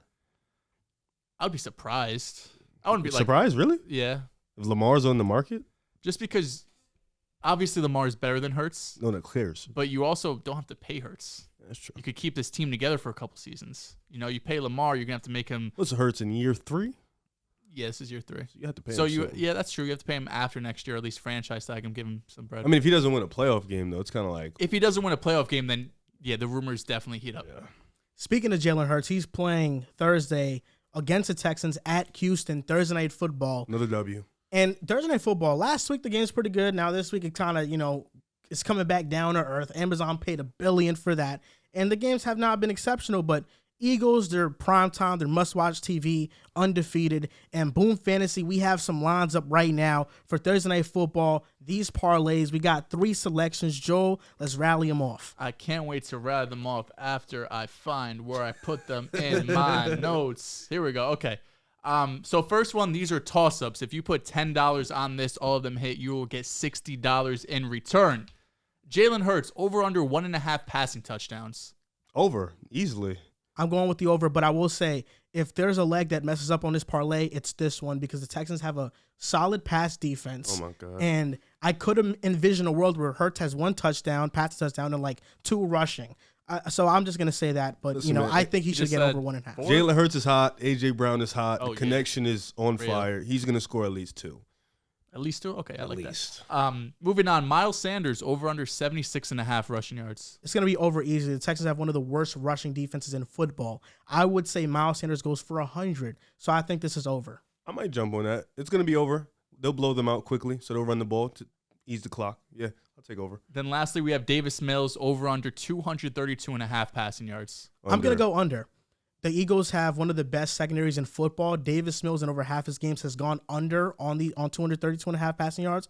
So I'm going under. I think the Eagles dominate this game pretty easily. I'm going to go under. Big play. Slay has put that group in elite company, so I'm going to take the under. And I do not like Davis So Mills. that means that Riv and I, we agreed eye to on eye. all of our picks, which Yeah. means we're going to make this officially a pick-a-side parlay. These are our picks. So you can go to Boom Fantasy and put in these picks right now, $10 for $60. 6 times your money just with these 3 picks. Thursday Night Football. And our next set of stuff is favorite parlays, which people want to bet. They want to bet, right? They want to do these player props. You want to get into it, but you don't want to risk that much money, and maybe you don't like the lines that are being offered on these toss-ups. That's where favorites come into play, because favorites are lines that you look at it and you're like, well, this player should hit that, right? This player should hit it. So we have some favorites right there. Let's talk about it. Let's go, Joe. You got them right there. These are favorites. Only at Boom Fantasy you're finding this. You're not finding this anywhere else at these DFS platforms. Boom Fantasy got the favorites, toss-ups, long shots, whatever you want. We have 3 it here different at game Boom. modes. So first up, your boy, Vooch. 14.5 points. Does he hit that These mark? games are going on tonight. Yeah, these by are the going way. on right now. But Vooch, Versus the Nets. 14.5. Oh, yeah. Nick's 14 and a half. Claxton, them boys. He's been playing really well. He's been pretty efficient. He's been able to hit open jump shots lately, hit the 3-ball. I'm going to take the over. I like that. I'm going to take the over. Is Simmons playing? No, he is not playing. I'm going the over easily. Over? Yeah. Okay, I guess, no, Joe, I'll put these together. Your guy again, SGA, 24.5 points. Did you over? put these together? I did put them together. Who they play? Orlando. He's been on fire lately. tweaking, You know, he's been taking over the game. I'm going to definitely take the over. His jump shot looks more improved, and the playmaking is there. The offense is there, so give me him over. I'm going over on this. I'm going over on all of them, actually, but Over? I'm just, yeah. Okay. Like, you can't go under on these. It's just Correct. picking over. Yes, yeah. How about Bam? 7.5 rebounds. Against the Warriors. Oh, yeah. Hammered over. He might have like 12, 13 rebounds. You can see why I put these lines together because I look he's at got all these lines ones and so I'm like, good. you know what? I like them a lot. No, this is a good. If you make good 5 ticket. selections, you can 3 times your money. So you can turn $10 to $30, $50 to $150. You know, that's why I made 5 selections. This is a beautiful ticket. How about Steph Curry over 3.5 threes? He takes 12 of them shits. 12 is ridiculous. Yeah, he shoots a lot of them. You got a best shooter ever. Over. I'm going over. If he makes 4 out of 12, that's 33%, and he's way above that. Yeah, way above that. And then lastly, Devin Booker, 24.5 points. He's been also another one that's been on fire. He's only gone under 24.5 one time this season. That was He's the got last game, if I'm not mistaken. I'll take the over, though. They need him to score at that high rate for them to be that good. So I'll take the over. I'm taking the over. Last game he had 30. It was against the Pelicans. He had 16. Okay. Yeah, Yeah, he's these- had 28, 33, 35, 34, 16, 30. These seem like pretty much layups, right? You guys like these picks. I hope so. You're only getting these at Boom Fantasy, man. Use the link in our bio. If you're using these picks, tag us on social media. Yes. Tag Pick a Side. We'll retweet you. We'll talk about it. You know, let us know. If you guys are playing Boom Fantasy, you guys have to tag us on Instagram or Twitter. We will reply to it. We will repost it. We will engage with you if you send us these picks. And with that being said, I know I put this favorite parlay because, you know, I do think they're achievable. And people that are watching the podcast now, they can go back and look at the games and see if they hit or not. Just banging on my luck, it's probably not going to hit because I'm always unlucky when it comes to these parlays. But in saying that, last month, we did an NBA 2K giveaway. We reached out to the person that won the giveaway, but he has not Cody Berry. responded back. Cody Berry, if you're listening, check your email. I emailed you. You got one more week. I was going to say, we need to get some more winners in here. So if you don't Yes. respond If you within the next don't few days. respond within the next football episode, you lost your Yeah. spot. I If he emailed does you. if he does not respond, we will give the 2K to somebody else. But this month, it's a Modern Warfare 2 giveaway. The game just came out, and if you want to be a part of the giveaway, go down in the link, click on Boom Fantasy, download it, deposit $10 or more, and you'll be entered into the giveaway, and we'll announce it in about 2 weeks so you can play pretty soon. And we'll send you the digital code for whatever you have, whether it's PC, PlayStation, Xbox, doesn't matter. I was just playing for the first time the other day. It's fire. I haven't really? played it yet. Fire, I yeah. haven't got it yet. Yeah, me either. Drew and I game share, so he copped it. He cops Call of You Duty guys, every year. Xbox? Yeah. Losers. So you guys can play Boom Fantasy now. Link is in our bio. Tell my girl to get it. And we like to interact with fans. Your girl on the show, just putting that. Whispered that. Part You just on my dick when I said You have to stop. She watches us. part it. So is of my girl. Yeah, but come on. part of interacting with the fans is them sending us the Boom Fantasy slips and we repost it on Twitter and Instagram. But another one is every Sunday after the first slate of games in the NFL that happen, takeaways. Give us your takeaways. And I have 3 tweets here. This one is from Griffin Lavelle, and he's somebody who always shows love. Shout out to him. Saw something on the lines possibly firing Campbell. Do you guys agree? I feel like he's built such a good culture here. He has built a great culture. And it's funny because last year, you had your take, this is the best, worst team of all time. I feel like they've kind of taken a step back this year. They don't seem to be as competitive week in and week out. And while their record is 1-6, I don't think Dan Campbell is quite on the hot seat. I think he does have to win a couple games down the stretch, at least be a bit more competitive in these games. He's a defensive guy, and the defense has not been there. I know there's personnel issues without a doubt, but you would like to see in year 2 the defense take a step up. They've been historically bad, so he's got to step it up, but I don't look at him like a Matt Rule right before he got fired from the Panthers where he just had no chance. I think Campbell, with his personality, the fans love him, the team loves him. He's going to get another chance next year. I agree. I think you watch this team offensively, they've been great. Defensively, it's been some rough patches, but I think right now you have to let it ride out. It's still too early to fire him because he is building somewhat of a culture there. Like you said, the fans love him, the players love him. You have to let this thing play out. And the rebuild has I don't want to say it just started, but it's still really early. Give him a couple more years in the process. 4 of the Lions' losses have been by 1 score. At some point, even if you build a great culture, you have to win. There's no doubt. Looking at what the Lions have this offseason, though, they have cap space, they have draft capital. I want to see them overhaul the defense. If next year the defense is improved, the offense stays somewhat the same as it has been, I think the Lions can take a big-time jump. Right now, Campbell is not on a hot seat, but after an offseason and another draft, if this defense does not improve, he has to be on the hot seat. We saw the Jets turn a complete 180, but they had a mix of vets plus young guys, right? They had Quinn in there. They signed DJ Reed. Like, they had a good mix. The Lions don't quite have like that Quinnen guy, or don't know if there's going to be anyone in the free agency market that's going to have a big of an impact as DJ Reed. So relying on a bunch of young guys and rookies might be a little difficult next year. Next tweet is from Lil O Martinez 55. Big O. Steelers may have to make a Cardinals move and draft a QB if they get a top 2 pick. Top 2 without a doubt. Wait. You said Little O Martinez, Orlando? Yes. Why'd you say it like that? No, that's his @. Name. Little O I thought it was just Orlando Martinez. No, his @ name on Twitter is not that. Oh, really? He must have changed it. Yeah, it used to be Orlando. His @ name on Twitter is Lil O Martinez 55. It used to be just Orlando Martinez, yeah. I could have said Lilo, but I was like, it's probably Lil O. So. Okay, yeah, it used to be Orlando. So I was like, oh, okay. Reread the question. I'm sorry. It was the Steelers may have to make a Cardinals move and draft a quarterback if they get a top 2 pick. It's not a question, it's a statement. Does anybody over here believe in Kenny Pickett? I don't. I don't think Kenny Pickett's that good. They currently have the 4th overall pick. The Panthers have the same record as them. Houston has 1 win. Detroit has 1 win. Pittsburgh has 2. So they're in that conversation. The Panthers could still win the division, though, right? I mean, they're 2 games out. They're 2-6. I don't think they're going to. I mean, if there's a world with Bryce Young and C.J. Stroud are there, I think Steelers take them no matter what. Kenny Pickett is just not the guy.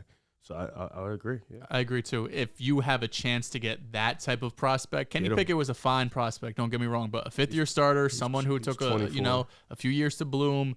Bryce Young and C.J. Stroud are another level. They could open up your offense the way that Kenny Pickett cannot. So if you could be able to draft them, and I don't know what you get for Kenny Pickett. Do you get a 3rd? Maybe he's shown some things, but no, I would definitely make this move. I think a favorite segment on the show for me is going to be talking about teams' draft history, because a lot of teams have horrible draft histories, and I think it's kind of funny to look at. Since 2016, these have been the Steelers' first-round picks. 2016, Artie Burns. Not great. 2017, TJ Watt. Amazing. That was hit. Amazing pick. Amazing. 2018, Terrell Edmonds. Great. 2019, Devin Bush. Bust. 2020, they didn't have a first-round pick, but their first pick in that draft was a second-rounder, and that was Chase Claypool. Why didn't they have a first that year? Do you remember? I do not remember why. 2020. That's fair, I guess. But Chase Claypool's gone, and 2021, they drafted Najee Harris in the first round. Did they trade it for Minka? Yes. Yep, that was it. And 2022, they have drafted Kenny Pickett. So that means since 2016, it hit one time. It's been one hit, all bust, and one player who you traded who was good, but you traded. And look at, you're using them on linebackers and running backs half of them. And your one hit, it got to be lucky because I was damn near generational. Yeah. Because you hit on TJ Watt. And I said this last podcast, I think Kenny Pickett's okay, but it was a reach in the first round. It was a reach. They were desperate. That's what Extremely they were. desperate. They were desperate. Extremely desperate. And Najee Harris can't take running backs in the first round, and even not, we're looking at him right now, he just has no burst. So would you take Bijan in the first? No, I wouldn't. Okay. But even Bijan, I'd take him over Najee in the first round. Oh, yeah. What's your obsession with Bijan? No, I was just asking. No, he's a great player. Yeah. But I will say this also. He's the Bijan guy. When the Steelers drafted. I am, but he's the running back one clearly in this class. When the Steelers drafted Najee, they had a clear need at offensive line. Yep. They didn't address it. Who was there for offensive line? That was Linderbaum's class, right? Or was it Dickerson's class? It was Dickerson's class, I believe. Because he could win the 3rd round. I don't remember off the top of my head. So who went after Najee was Etienne, Greg Newsome, Rashad Bateman, Peyton Turner, Eric Stokes, Rousseau, Owe, and Joe Tryon. The offensive line that went was Landon Dickerson in the second round early, Tevin Jenkins, Liam Eichenberg, Walker Little, Jackson Carman, Samuel Cosme, Dylan Dickerson's Radens. the only one you look at. Be like, Creed Humphrey late in the second. There it is. Yeah. So Landon Dickerson and Creed Humphrey in the second round. I was a heavy proponent on taking offensive linemen and then figure out running back later because it's a lot easier to find a good running back later than an offensive lineman who could start. Steelers are in fraud territory. They're in shambles. This tweet is from Eric_Serafini. Tua has really improved, but he is getting overhyped. But is he getting overhyped? So I'll read it again. Tua has really improved, but is he getting overhyped a bit? Some throws are way underthrown, but the receivers are able to make plays out of them. I talked about this on Twitter. Deep ball accuracy, and don't get me wrong, Tua has had some really good throws. You could attribute 50, maybe even 60% to the wide receiver, right? Like, look at some of the throws Jalen Hurts made. They're on the money, but A.J. Brown's also making ridiculous catches. T. Higgins, that throw, his touchdown, he just went up and got the ball. So while I understand Tyreek Hill is this amazing receiver and making Tua look better, he should. You spent a first-round pick. You spent $30 million. This is what Tyreek Hill was brought in to do. Now, is Tua been overrated? Overhyped. I guess it depends where you put him. I mean, this year he's without a doubt a top 10 quarterback. You can make the argument he's probably been a top 5 quarterback this year, but that doesn't put him Wouldn't that in be the considered top. Overrating him though, or overhyping He's him? having a top 5 season. Is he in that top 5 like going into next season? Are you putting him over Justin Herbert? Or are you putting him over Joe Burrow? I feel like even at one point Kirk Cousins has had top 5, top 10 seasons. So you wouldn't put him in that conversation. Correct. Yeah, but I look at it very similar. Okay. You know, like they're having these elite seasons, but there's always a question mark about Kirk. There's a question mark about Tua, and even like a guy like Jalen Hurts who's broken out this year too. There's always gonna be question marks till you prove it year after year after year. My response to this tweet is simple. I think a lot of people, almost the majority of NFL fans, understand who Tua is. He's a system quarterback. He has great talent, and he looks phenomenal right now. There is no doubt.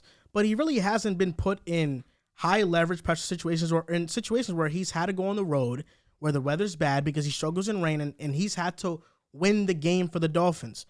With that being said, I don't think anybody's overhyping Tua outside of this Miami Dolphins fan base and the Tua Anons and some pundits that talk on mainstream media.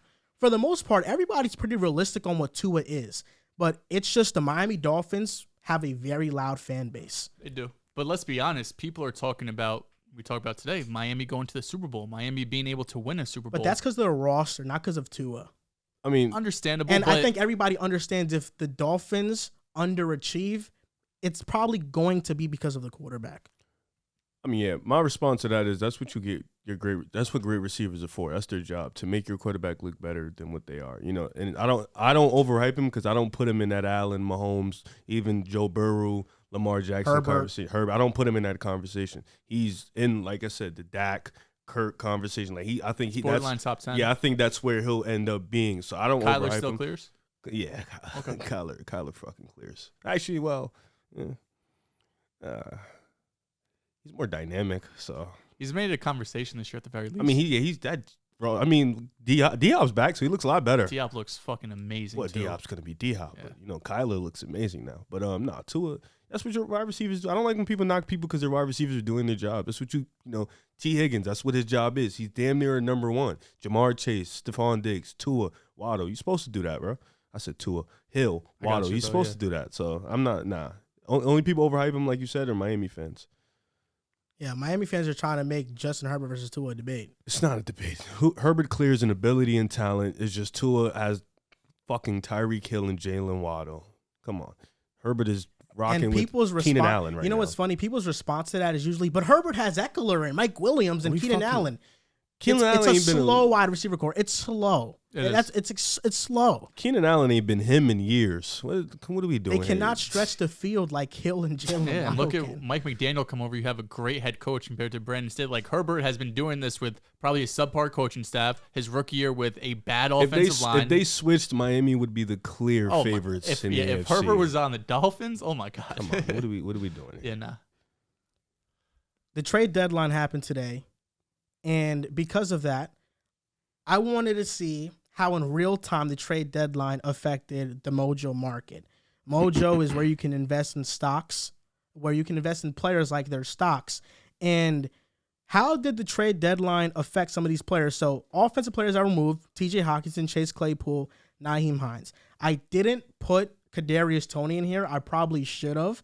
I will say that I invested stock into Hockenson, Claypool, and Nyheim Hines because I think all of them in the new situation, their price is going to go up somewhat. So this is my question to you guys. Right now, because of the trade deadline, Hockenson went up 5%, Hines went up 6%, and Claypool went up 1%. Which one of these players, Hockenson, Nyheim Hines, and Chase Claypool, are going to have the most success on their new team? Tony's up almost 18% in the last week. So you said between Hockenson, Claypool, and Toney? Yes. You know what? Let's add Toney into the mix because I think it easily should be TJ. So I think let's add Toney into the mix. So let me re-ask the question. Okay. Between these four players who were traded to new teams, who's going to have the most success? Hockenson, Nyheim Hines, Chase Claypool, or Kadarius Toney? For me, I think it's TJ. I mean, you talk about the type of attention Justin Jefferson receives week by week. TJ will get some favorable matchups. Kirk Cousins is a statistic machine. You know, he's going to get the numbers. TJ is going to get the looks. And I think the Vikings are a playoff team, so they'll be able to go farther and play farther. And Toney will too, but I just think when you look at the Chiefs, they have so many guys. Toney could walk into a game and not even touch the ball, or next week he can have 8 catches. With TJ, I think he'll be heavily involved in the offense. And with Claypool, Fields, as great as he has been, his offensive, like his passing game is still up and down. You know, he still misses some throws. He's still a little bit inaccurate, and they still run the ball like the 1985 season. So I think TJ Hockenson is the guy I would put my money on. I think Hawk is the safest play here. I think week in and week out, you know what his target's going to be. You know he's going to produce for a good team who's going to make the playoffs, maybe even win a playoff game.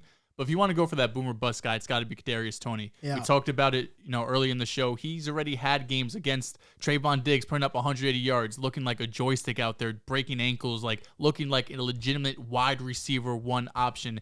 And I know Kansas City has invested in free agency this past offseason, a second-round pick in Sky Moore, but they went and traded a third-round pick. They picked Toney. There was guys on the trade market available. They said, we want you, Kadarius. They want him on this team. Andy Reid, his brilliance, he has some sort of plan for him. So if you want to go for that guy that could really blow up and, be in that top maybe 20 or 25 receivers on Mojo, because he's only like $6 or $7 right now, Kadarius Toney. So you could go invest in him right now. He's up 18% since getting traded. Yep. So you could go invest in him, maybe throw a multiplier on there too if you really want to get your earnings back, because once Toney steps on the field and he's healthy with Mahomes, we could see things get really dangerous.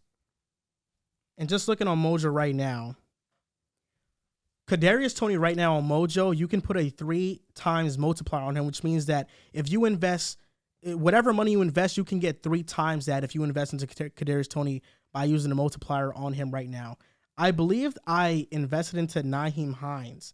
I put the multiplier on a quarterback or a player, I believe. Let me see who it was on. And just to give you context, the guys that are around Kadarius Toney right now, we're talking about Kendrick Bourne, Sterling Shepard, Rondale Moore, like guys that Kadarius Toney can clear. I think Kadarius Toney is going to be awesome in Kansas City. So I'm going to go get Kadarius Toney on Mojo. There's no doubt.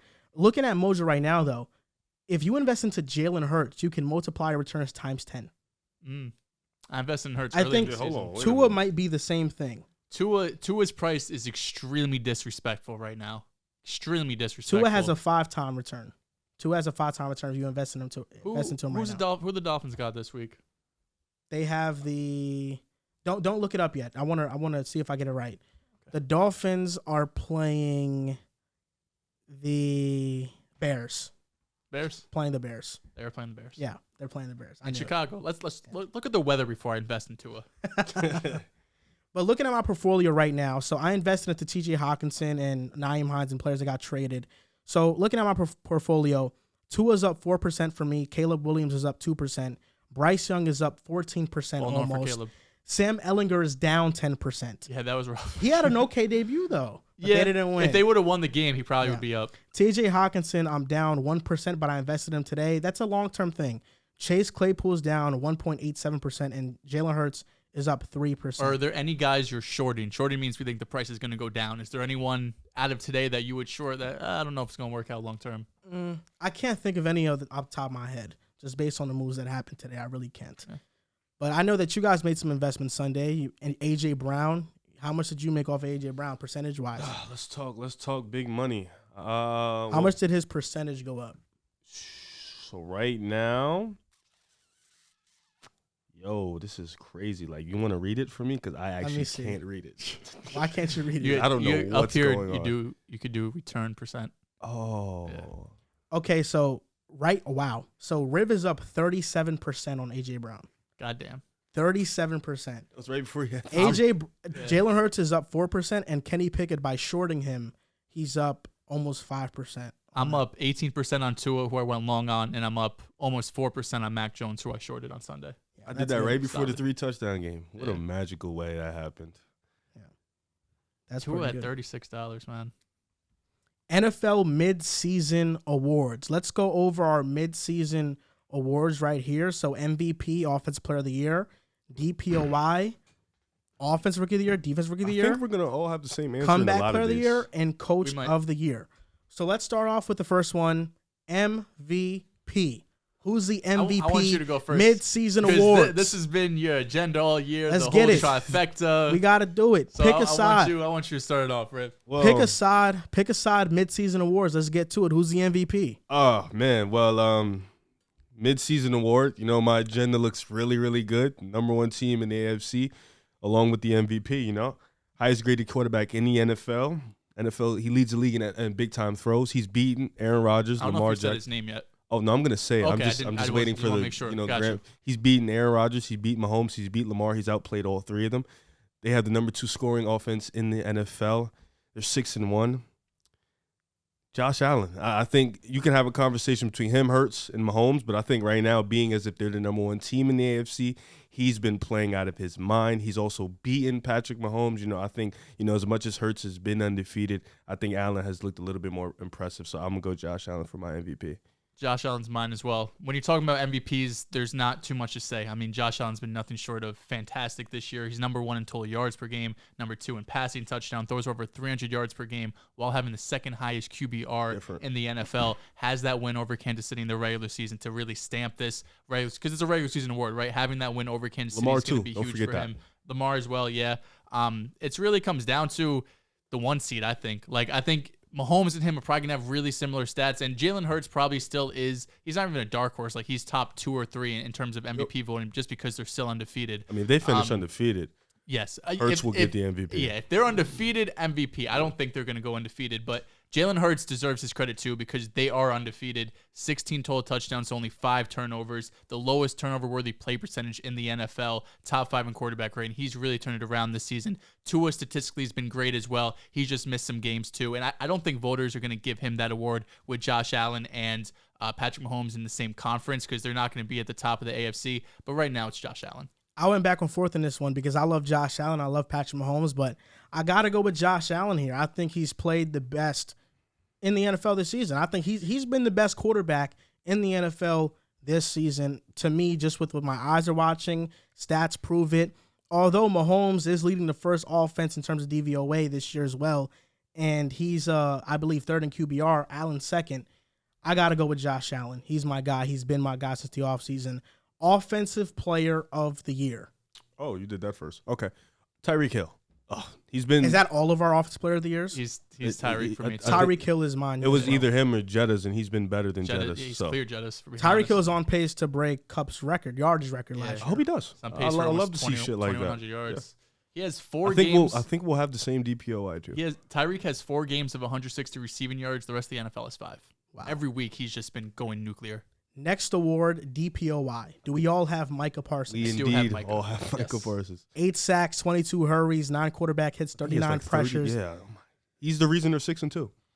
Yeah, he's the reason. Biggest reason. He's also the reason that they can arguably go to the Super Bowl. I feel like he's that game changer that we've been talking about, like a TJ Watt, like an Aaron Donald, somebody that can completely wreck a whole offensive scheme in one playoff game. So I think having him as a DPOI, it has to be him. Offensive Rookie of the Year. I think we will all have the same answer. Really? I don't know if we will. What are you going to say? If it wasn't for the injury, No. I don't want to hear all that. Okay. Yeah. Unfortunately, he got hurt. So it's Kenneth Walker. And Chris Olaf. Olave. I was gonna say. Yeah, okay. I went from my agenda thriving with Breece Hall. Only because Breece Hall got hurt. To the opposite, because I was lowest on Olave out of all the receivers. He's been balling. Coming to this past week, he was top 10 in receiving yards. He has come into New Orleans with or without Michael Thomas. He's taken over that wide receiver one role. Pay some respect. If Breece Hall didn't get hurt, he would be the consensus number one here. Right now, it's Olave. Yeah. He's going to clear 1,000 yards most likely. He's doing it with Andy Dalton and Jameis and all these guys. He's been absolutely phenomenal. Andy Dalton gives me nightmares. Chris Olave, that's a great pick, but I'm going to go with Kenneth Walker. 18th in rushing yards, tied 6th in touchdowns, and he hasn't even been the starter the entire year. I think the Seahawks will make the playoffs, and it will be in large part to Kenneth Walker being one of the best backs. Of course, Geno Smith as well. You got Seattle getting in? I got Seattle getting in. You guys got Seattle. You guys are running with that. And that's why I think Kenneth Walker is going to be offensive rookie of the year. Do you like the Rams more or Seattle? I think neither. Both of them can miss it. Someone's got to make it. Then I got to look at it again. You know what? I got to look at it again. Because we talked about this in the last football episode. It was between the Packers, the Rams, and the Seahawks.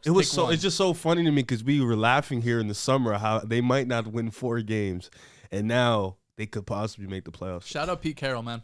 And talking about the Seahawks making the playoffs, I gotta look at it. Another big reason why they'll do it is because the comeback player of the year, Geno Smith, is going to lead them there. Geno over Saquon? Yes, I do. What? It's not ridiculous. I have Saquon. Geno is the biggest comeback in the NFL. I thought comebacks were just guys who had seriously bad injuries, and then it could be this too. Is story too? Ryan Tannehill won comeback player of the year. I thought he got hurt. He didn't get hurt. Oh, okay. So story 2. Okay. Geno Smith, first in completion percentage, 4th in QBR, 8th in yards, 5th in touchdowns. You have that, but I'm going Geno. The Giants are what, 5-2, 6-1, and the Seahawks just beat them. Yeah, that's fair, but the Giants are come on, bro. Like I don't know, it'll go back and forth. Geno's been fantastic, but Saquon's been arguably the best running back. No, there's no doubt. But quarterback matters more than running back. You think so? Because Saquon's literally backpacking the Giants. But Saquon's also the sexy name out of those two. Like voters gonna go for. He is. Saquon definitely. It'll be them Saquon's story is amazing. There's no doubt. Geno's fire. I think Geno's story is a bit better. And especially after the quote. They wrote me off. I didn't write back. When they come back player of the year, I don't hate it. Put in the stamp on it. I don't hate it. I don't hate it. Defensive rookie of the year. Oh, easily Sauce. Sauce Gardner to me about too. This shit either. That's crazy because in like the regular or the preseason we were doing these, we were talking about Sauce like DB's never gonna win. Who'd you have? And that's just I don't remember who I had. Might have been Hockenson. You could have had Breece and Sauce. Crazy. Yeah, how life we works. could have. Yeah. But that's just how dominant Sauce has been that you could legitimately say a defensive back is going to I watch Sauce Gardner or Tariq Woolen. It's between those two. I literally, I don't ooze a lot over NFL players, but I watch Sauce and I ooze. It's just so lengthy. Yeah, he's lengthy and he's just different. Like he locked up. I don't want to say locked up because that's rude, but Tyreek Hill and Waddle had by they did nothing on his side. Their worst game. I know it's with Skylar Thompson, but they were eating with Teddy Bridgewater. Watching Sauce on his, there's nothing that happens on his side. Like he makes it shut down island over there. There's no doubt. The length he has is breathtaking. No, it's ridiculous. Watching him is oh my. What the fuck? That was crazy. Huh? 7 out of his, I think, 8 games, he's allowed 33 or less yards. And Jacoby, I didn't even know he played. That game. And they credited him with the touchdown with some bullshit. It was not his fault. It wasn't his fault. Last award, Coach of the Year. It's got to be Nick. Oh, really? It has to be. Right now, it has to be. I have Brian Dable. Okay. So we all have different picks. I have Kevin O'Connell. Okay. I think Pete Carroll's in the conversation, too. I think Kevin O'Connell is one of those guys that nobody's going to talk about. He probably doesn't win the award, but I love Brian Dable. I love the Sirianni Pete Carroll would have been cool, too. Mike McDaniel, he can sneak up into this race as well. I'll tell you, if the Seahawks win the division, in the division we thought would be the toughest division, Pete Carroll, I would be fine. You know what else, though? We didn't even mention one of the best coaches out of these guys, Mike Vrabel. Titans 5-2. He deserves some respect. Mike McDaniel's in that conversation as well, what he's doing with this offense. If the Jets make the playoffs solid, like there's so many coaches this year that really broke out. Sirianni, I just think the Eagles had the expectation of we could win the division while the Giants came into this. I'm like, they could have a top 5 pick this year, right? I'm just looking at it as we might finish the year 14-3, 15-2. Yeah, like, if you guys get to that 14-15 win mark, then he has to get it respectfully. But I like all those answers. I like Pete Carroll for the next answer, though. I feel like if he win that division, that's kind of crazy. Everyone wrote him off, bro. No one thought Seattle was going to be fucking close to this. We thought they would stink. Yeah. Now a word from our sponsor, BetterHelp. In our life, we are faced with challenging situations, problems we're stuck on, or maybe we just aren't feeling too well. It's always better to face these situations with help, and that's where BetterHelp comes in. If you're thinking of therapy, BetterHelp is a great option. It's convenient, accessible, affordable, and entirely online. You get matched with a therapist after filling out a brief survey, and you can switch therapists at any time. I think that's the best feature that BetterHelp offers because when I decided to go into therapy, it was in person. The therapist was at random. I had no idea what I was walking into. But with BetterHelp, you get some security that the person that you'll be matched up with is somebody that is going to help you with problems that you are struggling with. Mental health is more important than ever, and taking care of it is pivotal. You can go to betterhelp.com/pickaside for 10% off your first month. That's betterhelp.com/pickaside for 10% off your first month. He just, listen, when it's like Pete Carroll He gives running me the Greg show. Popovich vibes at the moment. I feel like when it's Pete running the show, like he does his, you know what I mean? Like Russ has turned into the top 5 quarterback, so he's been that guy. Did you hear the statement Tyler Lockett made? I did. After the Giants win, he said that it's easy to win when there's not a guy trying to take all the credit. It reminds me of that year the Clippers had no star and they made the playoffs. But they Geno were Smith is AFC. a star. Come on, bro. Kenneth Walker's a star. Their star is DK and Lockett. Can we be fucking for real right now? What do you mean? Geno is the star. You know what I mean, though. They don't have like a big name guy. They just got their Lou Will. Geno they got Smithian? their Danilo Gallinari. You know, they got their little guys and they just do their thing. They're Doc Rivers when he was good. You know, they do their thing. So, But Doc Rivers is good. He's what? He underachieves with great talent and No, I think overachieves with bad talent. I think he's been dog shit at this point. Like last 2 years, he's been pretty dog But shit. when he has rosters that you don't expect nothing from, he's great. Yeah, it's really fucking weird. But Like when he the has Magic the when he but when he first has went the there. rosters when he's supposed to win, he just I don't know, man. Doc's a weird Shout out guy. Boston. Pressure sometimes just crumbles people. And speaking about pressure, the 2021 NFL quarterback draft class, 8 quarterbacks taken within the first 3 rounds, the most in draft history. There was a lot of pressure on these guys. And so far, it has been disappointing. Trevor Lawrence, Zach Wilson, Trey Lance, Justin Fields, Mac Jones, Davis Mills. Now, what we're here to do is we're here to give each of these quarterbacks a grade, a report card, right? But we're not going to measure all the little individual specifics, just a final grade on how they've been thus far in their career.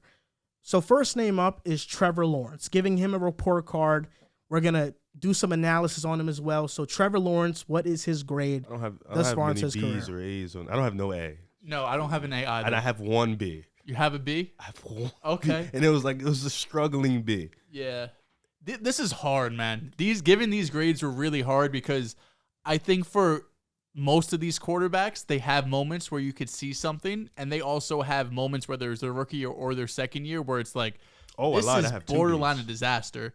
Are we starting with Trevor? Trevor, I have a C+. I can't get mad at that. I have a C+. I gave him with a Trevor. B. Gave him a B? I gave him a B. Trevor Lawrence, to me, B is generous. I think he's a C+. I agree with that. What was that, Like, 81 Trevor to Lawrence, 78? I kind of throw Trevor Lawrence's rookie season out the window because of Urban Meyer. But even in his second season, he's been a C+ is kind of generous. He's horrible in the clutch. He threw a dumb interception to Justin Simmons in the red zone. Fourth quarter interception to K'Wan Williams. Since Lawrence and the Jaguars have started 2-1, Lawrence has 4 touchdowns, 5 interceptions, a 57.8 completion percentage, and a hideous 72.6 passer rating. All 6 of his interceptions this season have come in the red zone or in the final 2 minutes of a 1-score game. I also think he has those Zach-like moments where he tries to do too much. Like that, I forgot what play. He was like on the right hash and he almost like he was trying to throw the ball away on the left side and it was right to a defender. And when talking about Trevor, with Zach Wilson, when he's not pressured, he's good. When he's pressured, he's a disaster. Trevor Lawrence, when he's been unpressured over the past 5 games, he ranks 27th in QBR, 32nd in completion percentage above expectation, and 31st in off-target rate. He's been one of the worst quarterbacks when there's been no pressure. I don't know. I just think, like, looking at Trevor Lawrence those first 3 games, there isn't a quarterback on this list for the most part that has that stretch of just looking like a fucking and that's why quarterback. it's like it's 3 games we're really talking about. So how high can that grade go? That's why I gave him a B. Well, I have another guy that has a B, but It can only be. I can only imagine. It's one I guy. gave this other guy a B. I'll talk about it later. Okay. I gave this other guy a B. But yeah, just those 3 games amazed me. He looked like a real life elite superstar quarterback. None of these guys have really looked like that in a 3-game span. And you just got to give Trevor some time. You got to give all these guys some time, but especially Trevor, who had just the worst possible rookie season you could imagine. Almost treat this like his rookie season. Now he has weapons. He has a competent coach, Calvin Ridley next year. So I think he'll figure it out. But yeah, if we're just judging these first, 20 games of his career, he's in that like C+ range. Next one, 2nd overall pick, Zach Wilson out of BYU. I gave him a C. You gave him a C? Oh, you're generous. I'm not going to lie. You're generous. Well, I look at like situations and I look at like, what they're working with. And Zach for this year, he hasn't shown anything that screams number 2 pick, franchise quarterback. But when he's not asked to do much, he's been fine. He's been good managing the game. And sometimes I like game managers, because they do what you need them to do to get you a win. You guys are backpacked by the running game. That's fine. He did his job. Yeah. So you know what? I got to give him a C for that because he was doing his job. When you asked him to do a little bit too much, the Steelers game, he was dog shit. But in the 4th, which I love to see the most, where it mattered the most, he showed up. He got you out a win. Last week was a shit show. So he's like 1-1 for me. But in the game management modes, he's been fine. So I give him a C. Joe, I want to go with this one first because I had a lot to say about Zach Wilson before the show, and I got a lot to say about him now. So just analyzing him, accuracy issues, decision-making, can't handle pressure, looks like his mind scrambles when he's pressured. It looks like he's okay, and then when he gets pressured, his mind just like goes all over the place, and he just kind of panics, and he's not seeing the entire field right now. I gave him a C- though, and the reason for that is because after the Patriots game, everybody wanted to just write him off. And what bothers me about that is that Zach right now is getting the most scrutiny of any quarterback in this class because he plays in New York, because he plays in the biggest market. Zach Wilson went to Mile High, faced Denver in high altitude on the road. He got a win. He didn't have any turnovers. He played a clean game. He had 110 passing yards. That's true. Trevor Lawrence goes to London. He doesn't even go to enemy territory. There's a lot of Jaguars fans in London. Trevor Lawrence throws 130 passing yards. He throws 2 crucial interceptions that resulted in the Jaguars' loss. He cost the Jags the game. Nobody's talking about it. But Zach Wilson manages his way to a win. Game manages his way to a win. Oh, he's horrible. Oh, he's so bad. Trevor Lawrence does the same thing. He was worse, and he lost. Oh, but no, Trevor, we can't say anything bad about him. Trevor Lawrence, since starting out 2-1, has been abysmal too. He hasn't been that good. But Zach Wilson, coming back from a near ACL injury, having no preseason, facing some of the top pass defenses since coming back. Oh, we're just going to write him off because he had a bad game against the Patriots. I told Joe this before the show. All those mistakes he had are fixable. Were they stupid? Yes, they were stupid. Especially the first one was just inaccuracy issues, right? Going off his back foot. Second one, you just got to make sure the ball's out of bounds. And the third one, it's an arm punt, but really he didn't give his guy a chance. Should have just threw that away too. That was a bad moment for sure. But let's not act like every moment before that was a disaster. He was taking care of the ball. He was just fine. And he actually has a game-winning drive against the Pittsburgh Steelers in his first start of the season. Trevor Lawrence in that same situation against the Broncos couldn't get it done. I'm just saying, people called Zach a game sabotager, but Trevor Lawrence just sabotaged the game for Jacksonville in London. Nobody's saying anything. I think Zach Wilson, whether you think he's going to be good or not, there's no doubt that with how he's talked about within the draft class, there's so much more pressure on him. There's so much more of a microscope on his performance than any of these other quarterbacks. And it's because of 2 things. He plays in New York, and the Jets are in a position to make the playoffs. So his growth now has to be accelerated. I understand that. I still believe in Zach Wilson, but what I said on Twitter was true. I'm having no expectation. I'm going to see how this thing plays out. I'm done coming up here and hyping Zach Wilson up and saying he's going to be this great and this, that. I'm done doing that, but I'm going to watch how everything plays out and just stay solid. Can I because I do think the way those two guys are talked about is so much different, and I think it's because people just want to see Zach Wilson fail. Can I ask both of you a question? You know, being as you guys are both diehard Jets fans, and watching your faces on Sunday were truly a work of hilariousness. Question number one, and then it's a follow-up question. You saw me. I wasn't panicked, though. No, you were loud the first half, and you didn't speak for a whole second half. You were just sitting there like. But I told you, man, he's young. Oh yeah. Which is So do you guys think what's your ceiling for Zach? And my follow-up after that is, do you think maybe his ceiling is what you might think his ceiling is high? Do you think maybe he's just in that Jimmy G category type of quarterback? Zach Wilson has so much talent to be Jimmy G as his ceiling. What Zach has to do right now is he actually has to learn how to play like Jimmy Garoppolo. He has to learn how to manage a game, go through his reads, and then the out-of-structure stuff is going to happen. Daniel Jeremiah said it perfectly. Zach Wilson right now is 20% distributor and 80% just trying to create a play. He has to be the opposite, 80% distributor and 20% doing the out-of-structure stuff. So Zach Wilson right now just has to run an offense. Just run the offense.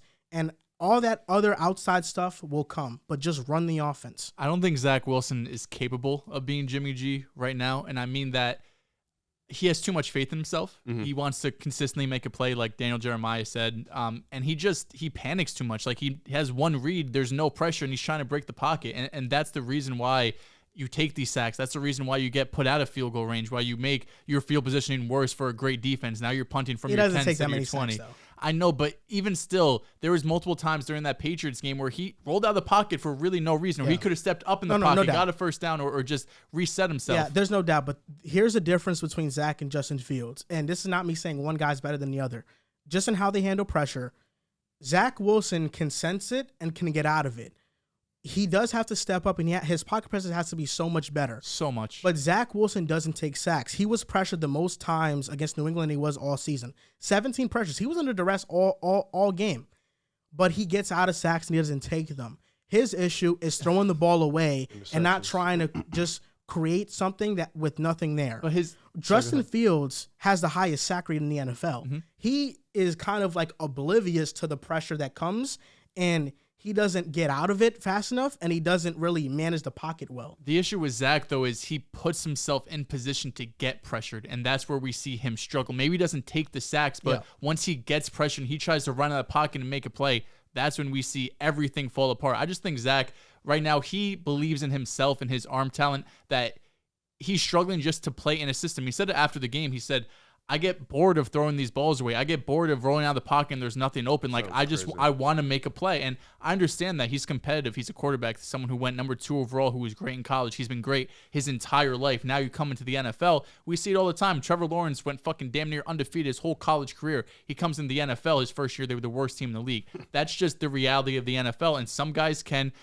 adjust to it and play in a system and be able to make the right reads. And then other guys are just too stuck in their ways and want to always make a play, be the hero. And that's really what Zach had succumbed to this previous game against New England. In a system, we saw Zach can win games with this offense. But right now, if he's going to be asked to carry it and throw the ball 40 times, the Jets aren't going to be winning a lot of games. He just has to run the system. That's it. Yes, he does. He just has to put the ball in his receiver's hands. We saw how great Garrett Wilson had a 100-yard game. Elijah Moore should play more as the season progresses. I think Robert Saleh was just trying to give him, that punishment. You went out and asked for a trade. You put this locker room in shambles. We're going to play Denzel Mims over you. I don't think that lasts the whole year if the Jets really want to make a playoff push. Right now, Zach, I gave him a D+. I think he's regressed since his rookie year, for being quite honest. That last, 6-7 game stretch when he came back from injury, he was playing in the system. He was playing well. But since coming into the second year, I know he had the injury. He didn't have preseason. He didn't have training camp for a lot of the time as well. He's regressed since his rookie year. And you really can't say that except for Mac Jones in the rest of this draft class. So you had him a C-. I have him a D+. I'm glad we're starting to see eye to eye on Zach, where I see the potential. I see the arm talent. I see the mobility. But we can't just blindly say this is our franchise quarterback. This team right now, which is why I said in the last football episode that it might be a bad thing for Zach that the Jets are winning. His progression as a quarterback has to be sped up now. This team all of a sudden went from a team that we thought could be decent to they have a real chance to make the playoffs now. And with that, Zach has to be better week in and week out. He's not doing that right now, so I have him a D+. He'll be better. Well, he can't be much worse. He's dead. He's dead And I will last in say- completion and I will- percentage. and I- He's like top 10 in turnover worthy plays, even though he's played 2-3 less games than all these other guys. I will say this too as well. Even if the running game wasn't going, we could have beat the Patriots if Zach Wilson just runs the offense. Facts. That's You facts. said we could have. Yeah. Yes, agreed 100%. So couldn't Zach Wilson score. just has to be better. That's it. And that- Did you give and- your grade for Zach? Yeah, I gave him a C. And we're not that last interception. I can't call it an arm punt. I can't. You did it for Matthew Stafford. The DB. Remember Matthew Stafford in the Super Bowl? The DB came back. The one in the end zone. You're saying? Yes. It was in the end zone. The DB came back and brought the ball back to like the 40. Zach Wilson didn't know he was going to return it that much. Throw the ball out of bounds. Jesus. Can we understand both were bad plays though? Yeah. What? Because you were trying to say the arm put in the Super Bowl wasn't a bad play. It was still a bad play. That was a bad play. But Zach Wilson play wasn't worse. No, it was worse. But I'm just Okay. saying one is an arm put, one is not. Like, Definitely- But when Matt Stafford's in a Super Bowl, I can make excuses for him. I can't make excuses for Zach. well, he's shit now. Zach He could have is still shit. won that game though. The Patriots could not score at all. Like they're really and dog it sucks shit. when you're putting this defense who's been elite all year in They're these so positions to unserious. No, fail. for real, for real. Like Like they're so unserious. Trey Lance, third overall pick. For me, I avoided his grade. I didn't. Yeah, I don't gave him a agree. no grade. He I don't agree. hasn't passed or failed my class. He hasn't made it to enough. no grade. classes. Hopefully, see some next year. Justin Fields, 12th overall pick. What's his grade? I'm gonna C minus, You give him a C minus. I'm gonna C What'd you give minus. Zach? a D plus, That's fair. What'd you give Trevor? You give him a C a plus. C plus. Here's where I'm going to be different than all you guys. I actually gave Justin Fields a B because he's gotten so much better throughout this season. Thank God I'm not the only one. And he offers something that no other quarterback in his class offers, which is his legs. He's the best runner in this class. He has willed Chicago versus the Vikings, Commanders, and Patriots. He beat the Patriots. He could have beat the Commanders if Darnell Mooney catches that pass in the end zone. He could have beaten the Vikings if Amir Smith-Marset doesn't fumble the ball when they're marching down the field. Luke Getsy's calling more designed runs.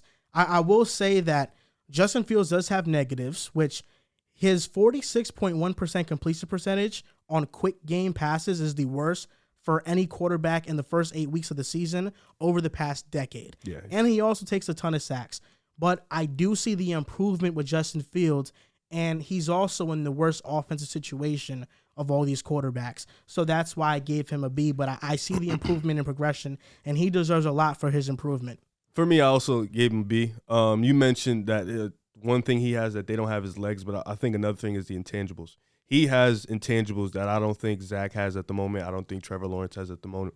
It's the competitive drive to continue to get better, to win. You know, that leadership that he has in the locker room with the players that he has with his coaches. I think he has those type of intangibles that you need in a quarterback to be successful. Now, you mentioned that he in terms of just quarterback play, out of him, Lawrence, and Zach, he's probably the worst at the moment. But with his legs, with his ability to impact the game, running the ball, and at times you do see the flashes, which he makes, like that one bomb he made to Darnell Mooney, which is an incredible throw. He has that type of ability, but he's gotten better every week after every week. He's put his team in positions to win with realistically one of the worst situations, a very old, outdated offensive system. But that team fights, and Justin Fields fights. So I gave him a B just because off intangibles alone. Yeah, C minus might be a little harsh. I'm just taking into account last year as well, and he's had a great 2-game stretch. I mean, this is against good defenses too, right? Against New England, against Dallas, who's a top 3 defense probably. Against Dallas, he had 120 passer rating, which is career high. 3 total touchdowns, career high. 74% completion percentage, career high. Last 4 games, over 1,000 total yards, a 99 passer rating, 7 total touchdowns, 3 interceptions. We see the growth for sure. Now that I'm talking about it, I definitely got to step it up from a C minus to probably a C plus B minus. He's improved drastically since his rookie year. I also just don't want to overreact to a couple good games, right? I think the Bears see the potential now for sure. You got to remember, like, this is a new head coach and GM coming in. It wasn't set in stone that Justin Fields would be their guy if they really had a bad season, but he showed out. The defense has been better than expectation as well. Just got to keep seeing the growth because he's had a good stretch. But I still think Trevor has had a better 3-game stretch early in his season. And then Mac Jones, who we'll talk about in a little bit, I think was just cleared him, obviously, last year. I'll overreact because the teams he's been amazing against were the Patriots. I still respect their defense. Yep. And the Cowboys, one of the elite defenses in the NFL. He had his best game. They were also getting blown out for some of that game. No. I mean, it ended up They being made a little bit of a comeback. Yeah, it ended up being like they lost 49-28. Yeah, but you got to remember at the end of at the end of the first half, it was like 28-14, some shit like that. And then they came back and made it a game in the third quarter. So Yeah. 15th overall they pick. shouldn't have scored 28 points, realistically. 15th overall pick, Mac Jones. What's his grade? I almost gave him a B because of last year. Mac Jones is such a hard like grade. last year. Off of this year, he's an F. I would say he's probably a D minus F. Off of this year you got to alone. give him a C. But because of last year, yeah. I'll give him a C. I have him at a C+. Like I said, this was one of the few guys. I almost gave a C just because last year alone was really fucking great. He made the playoffs. But then this year, he's kind of been not that good. So I would probably middle it out to like a C, C+. Like you have to look at last year. And he made the playoffs. They were a dark horse to even make the playoffs. He was really good. This year, turnover prone. He's horrible in play action. Yeah. Even though the Patriots have a good running game, he's so bad in play action. You think this is athleticism? It probably has something to do with it. He was just so great his rookie year with really Put no such a weapons standard on him that this sophomore year this sophomore slump doesn't really make sense with. I don't know. Well, I mean, they did go from Josh McDaniels to Matt Patricia. They did, but I mean, listen, I don't think Bailey Zappi is the answer either. But we saw when he was playing in the system, he had some good games statistically, and when you're just watching the film as well. So I was expecting that out of Mac Jones, not this version. Mac just gives me a funny feeling. But I also feel like we are more comfortable with like Mac's range of outcomes, right? Like I think we know he's probably never going to be a top 10 guy, but he's probably never going to be like out of the league backup type of bad, right? So I think like his range of outcomes. He could always be a starter somewhere. And I don't know. It almost happened with Bailey Zappi. Yeah, but I think we quickly saw that wasn't the right move. You know what I mean? Like Bailey's having a couple good games, and then he comes in and all of a sudden doesn't look so great. And last one, Kellen Mond. Oh, I didn't even put him. I didn't even realize he got drafted. No, I'm playing. Last one, Davis Mills. I gave him a D+. I really don't care enough to like evaluate. I'm glad you said it and not me. Okay, I can also say it too. I didn't give a shit about his grade, so I didn't even put a grade for him. I had Zach at a D+, so I got to give Davis Mills a D. Really? He's been better than you got to give Davis Mills a D. Yeah, gotta put Zach Wilson. I just got to. He's been better than Zach. I don't think so. You put Zach Wilson with Pep Hamilton. With Pep scary. Hamilton's track It'd be record. Scary. I've been trying to tell you, man. I've been trying to tell you. I don't know. I really, really have been trying to tell you about Pep, bro. Pep Hamilton is the man. He is. We know that. Oh, God. Talking about another draft class that we hoped the 2021 quarterback draft class would have been was the 2020 quarterback draft class that featured Justin Herbert, Tua, Herbert, Joe Burrow, Tua, Herbert, Jalen Hurts. Now, the question is, which quarterback will have the most individual plus team success in the next 3 years? Joe Burrow and the Bengals, Tua and the Dolphins, Hurts and the Eagles, or Herbert and the Chargers? This is really where you just got to take your guy and ride with him. Just really ride with your guy hard. What was the question? I'm sorry. Ask one more time. Which quarterback will have the most individual plus team success in the next 3 years? I already know the guys. It's got to be Jalen Hurts, undoubtedly, easily. Well, it's not even because it's just. It's not easily. It's not easily. I think it's easily because if you look at what we have in the coaching staff, you look at who we have in the front office, you look at how the team is constructed, you look at the type of draft capital we have, the players we have around Jalen Hurts. I think if not the only team I look at as a competition is Miami.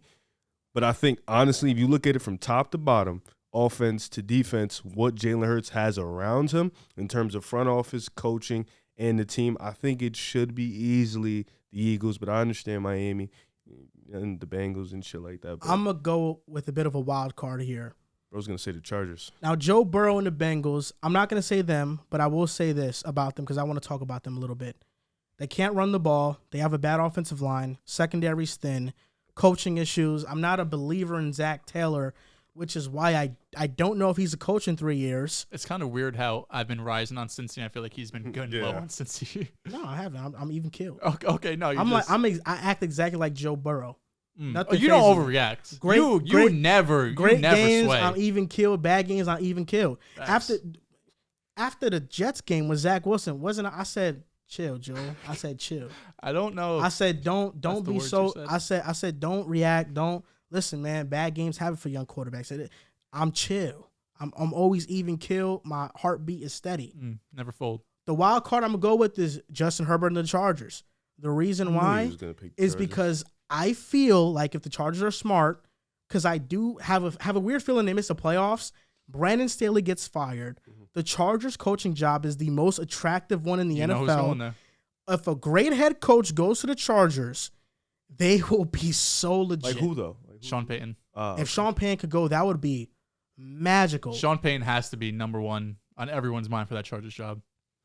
But that's why I have the Chargers, because I think if the Chargers figure out the coach to pair with Justin Herbert, they have the roster. Maybe their injury luck can diminish now. They don't have so many injuries.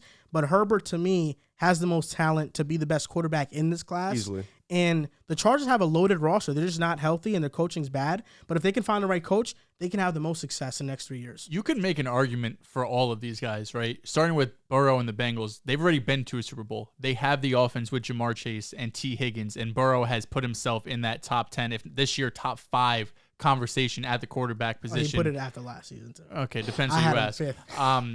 And then the defense, obviously we talk about the offense consistently, but the defense back-to-back years has been really good. They just don't have that star power, that big name that a lot of the other defenses have. Like, we know the Micah Parsons and the Nick Bosa's on those elite defenses. Trey Hendrickson. Exactly. He's not up to par with his talent is not up to par with those guys, don't get me wrong, but also his name recognition also. And then if you look at Tua and the Dolphins, they probably have the most dynamic wide receiver room in NFL history. You have Mike McDaniel, who is arguably coach of the year, who's making Tua look like a top 10 quarterback. Tua, who, if he stayed healthy, statistically is going to be up there with damn near all the other quarterbacks in the league with Josh Allen and Mahomes. However you want to put it, the guys are wide open, whatever. Tua has been productive, and he might be the best head coach, offensive coach, top 3 in the league in a couple of years. Who knows? Herbert and the Chargers, I think Herbert has the most talent individually. Last year, he had over 5,000 yards, 38 touchdowns. That's after putting up 31 touchdowns and 4,200 yards his rookie year with the bad offensive line and questionable coaching. So we know how great Herbert is. But Jalen Hurts and the Eagles, man. I don't really know how to cut it. I've been saying this for a year about Jalen Hurts, that this is going to be the franchise guy, that just give him one more year, and they went out and got A.J. Brown, gave him that weapon to really open up this offense. And Riv, you put it perfectly. It's not just Jalen Hurts, because he can't do this alone. This roster stacked. Not only is this roster stacked, it's perfectly paired between young guys and veterans, right? You don't just have a whole bunch of old guys that in a couple of years this team is going to just run out, right? And you don't have just young guys that you're relying on week in and week out. You have the vets like Jason Kelsey, Lane Johnson, Slay, Fletcher Cox, but then you have the young guys like Hurts, A.J. Brown, Devontae Smith, Jordan Mailata, Jordan Davis. You have a perfect pairing of veterans plus young guys to compete now, but also compete into the future. And the only question mark around the Eagles that anyone's been saying is Jalen Hurts. Is he going to be able to win the playoffs? Is he going to be able to put that team on his back and put a drive together to go and win the game? Up to this point, there should be no questions around Jalen Hurts this season. He's not just a top 10 quarterback. He is top 3 in terms of, look at the odds on FanDuel Draft. He is top 3 in those type of, those bets. People think he has legitimate chance to win MVP. He's significantly improved as a passer, a 16-2 touchdown to interception ratio, top 5 in passer rating. On Sunday, he became the 3rd quarterback since 2006, 4 touchdowns, all of 20-plus air yards. I did mention that, deep ball passes a lot to do with wide receiver, but he might have just the prettiest deep ball in the NFL. I forgot, someone said on Twitter, I don't remember what, and I was thinking he's great. And his deep ball, just the way he puts it up there and it lands perfectly in A.J. Brown or whoever's hands, it's really a sight to see. They don't turn the ball over. They have 2 total turnovers, or 2 giveaways, I should say. The most takeaways in the NFL. They're playing sound football on offense, on defense. Nick Sirianni has looked fantastic up to this point. This offense with Jalen Hurts being able to be mobile, Miles Sanders having a breakout year. We talk about Josh Allen and, Patrick Mahomes and all these guys, but collectively as an offense, this Eagles offense is right up there with all the other ones in terms of you don't know what they're going to throw at you. You don't know if Jalen Hurts is going to run it, Miles Sanders is going to run it. It's going to be a play action, option play. There's just so many things to account for in this offense that it's impossible for any defense to stop all of them. So give me Hurts, give me the Eagles. I'm glad you mentioned Hurts' deep ball, because he puts that ball right where the receivers need it, and they do a great job at hauling it in. Like that A.J. Brown, the one between 2 defenders was nuts, but like that one on the sideline where it was just right here, I was like, bro, what the fuck? Yeah, I think just looking at it from a totality thing. I don't want to discount Joe Burrow, because I feel like his intangibles are there. I think nobody's really saying Tua and the Dolphins, because I think there's still kind of reservations about Tua. So we'll see what happens after this season. You think there's more reservations about Tua or Hurts? I think they have the same reservations, honestly. Yeah, I think too. I think for me, it's about even my trust level. You got to look at everything. Like, you look at the AFC, they got the Chiefs, they got the Bills, they got the Chargers, right? It's just the NFC is an easier path. Yeah, Bucks are dying, the Rams are dying. I know your questions around Tua are mostly arm strength related, I would guess. My question is about Tua is how is he going to handle pressure? Okay, what's your questions around Jalen Hurts? Adversity, probably, right? Reading the entire field. That's your question. My question around Hurts is that Because he's the best over the middle of the field. He's one of the best in the league. oh, that's cool, but Well, I mean, he just shits on everyone that's else. not reading the entire field. Though. I'm saying No, it's not. once Jalen Hurts' initial progressions are gone, how does he look like? I don't think they will be at one point in this year. That's why like when he faces an elite defense that has the ability Look to pretty good take against the those Cowboys. away. No, it definitely did. But it was a great schemed game too. Because you start giving that ball to AJ Brown. The way they kind of made Micah Parsons think on every play. Yep. Neutralized him. Yes. You know, so now the Cowboys making adjustments off of that. So it's just that's my reservation with Jalen Hurts. I think Jalen Hurts to me, the reason why I kind of put him a notch above Tua in terms of just trusting him is because he can extend plays. Mm-hmm. And I know that Jalen Hurts, if he gets into trouble, he can get out of it. Run that ball. Tua is somebody RB1, baby. Tua is somebody that if the pocket collapses around him, how is he going to handle that? That's kind of my thing with Tua, is that I don't know how he's going to handle it. Both great guys, man. So let me ask you, because you pick. picked the Chargers, but yours was you're hoping for the Chargers on a lot of ifs, hypotheticals. Hopefully, yeah, they have to find a right coach. So like, if they don't, who would be your next pick? It would be Jalen Hurts and the Eagles. Okay, so the Chargers is if they get this guy. That the Bengals aren't up there. I don't trust Zach Taylor. And you trust Zach Taylor? No, I've been out on Zach Taylor as well. Oh, okay. And I also think that just the moves they made, if been abysmal. I mean, in the offseason, of course, we're praising it. We love it. But now, Lyle Collins looks like a disaster. Their first-round pick, Jonah Williams, looks like a below-average left tackle. Mm-hmm. If they get the offensive line fixed, this conversation is completely different. And listen, it's possible. The Chiefs fixed their entire offensive line in one draft. Yeah, but we're talking about an outlier situation. I understand that. But I'm saying that the Bengals really is just, if you can't protect the quarterback, you don't have anything. So I think they have to protect Joe Burrow first, and right now they can't do that. And I don't trust Zach Taylor in adjusting too much. And they can't run the ball. So those are the reservations I have about Joe Burrow and the Bengals. But Joe Burrow has that it factor too, where things can be horrible around him, but it really does not matter because he's going to will you. Type shit. That's the difference with Joe Burrow. He's nice, for sure. Different type of human. You better respect Joe Burrow. Think Herbert or Burrow? Burrow right now. Oh, you almost slipped. Let's put it right in there. Ew. Why are you slurping? What you talking about? You just slurped. Nah, I just had some on my mouth. What'd you have in your mouth? I don't know. Something. You almost got me to bite. Did you hear him, bro? You almost got me to bite. You put it out there. Just for me to grab. I didn't close my jaw, though. Just fucking get 2 handfuls. No, this conversation is fucking nuts. Bro, you asked me how big is it? What? That's what you just said under your breath. Yes, you did. No, I did. Bro said, how big? Nah, you're nuts for that. I'm not even going to front. How big is what, my guy? We talked about some of these quarterbacks, and I want to get your take on this. Yo, real quick before we go on, why'd your legs look so crazy in his IG post? 0.5. Oh, okay. Yeah, I took a picture in 0.5. Bro, that shit had me crying. Did you not see your legs? No. Oh, bro, I got to show you. This shit's hilarious. Hey, bro, you know I have like 600 likes? You do. Yeah. That post went crazy. That shit was very random. People kept liking it. I was like, I'm usually like a 200-300 type of dude. Mm-hmm. It's like, and like 6 was going crazy. I was like, all right. Ever since the pod been going crazy, the likes been going crazy too. Oh shit! I was probably standing like that. Nah, it's just 0.5. Nah, I knew it was something. I don't know if you really. Thought you knew that was me? Like you knew that was me? Yeah. Well, you're a long petite man as is. You know what I mean? So. Bro, call me petite again. You're a guest. We talked about Jalen Hurts and Tua. We can say that both of them are in good situations going forward. Tua and Jalen Hurts are both in great situations going forward. Which one of these two guys would you invest in on Mojo? Hurts is $53. Tua is $35. Tua right now. is, like, obviously Jalen Hurts is my guy without a doubt. I invested him early in the season. But Tua being $35, Steal. like a $20 difference between him and Jalen Hurts. It's not that big of a gap. I think like $20 is not that big of a gap.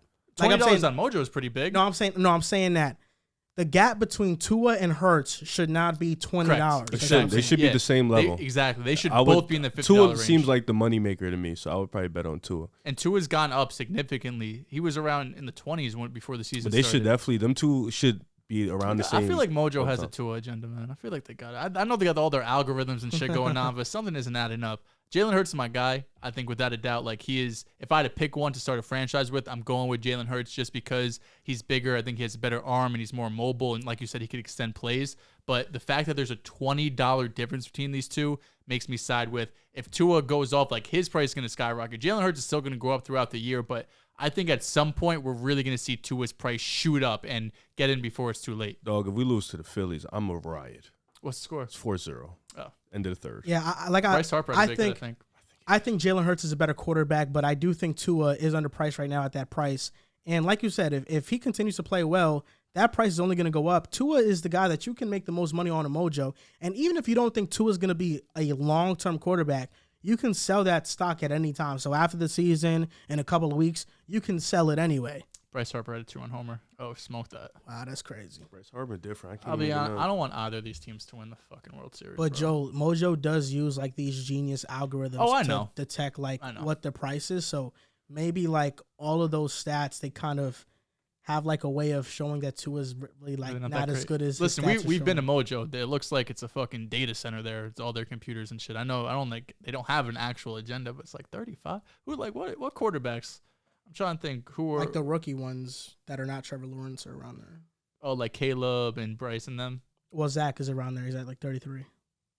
That's what I'm saying. Like, what other like if you had to decide between Tua and someone around his price, like I feel like it's just so easily Tua. Let me see here. Like Tua, Jimmy G, Jameis, Wentz, Goff. Like Jesus, bro. This is not even a conversation. Yeah, you have a point. Reacting to tweets part 2. Justin Fields, this is from Man 19. We did one on his last week. Justin Fields is the only quarterback from the 2021 class that is improving every week, while all the other quarterbacks have either regressed or stalled. Fact.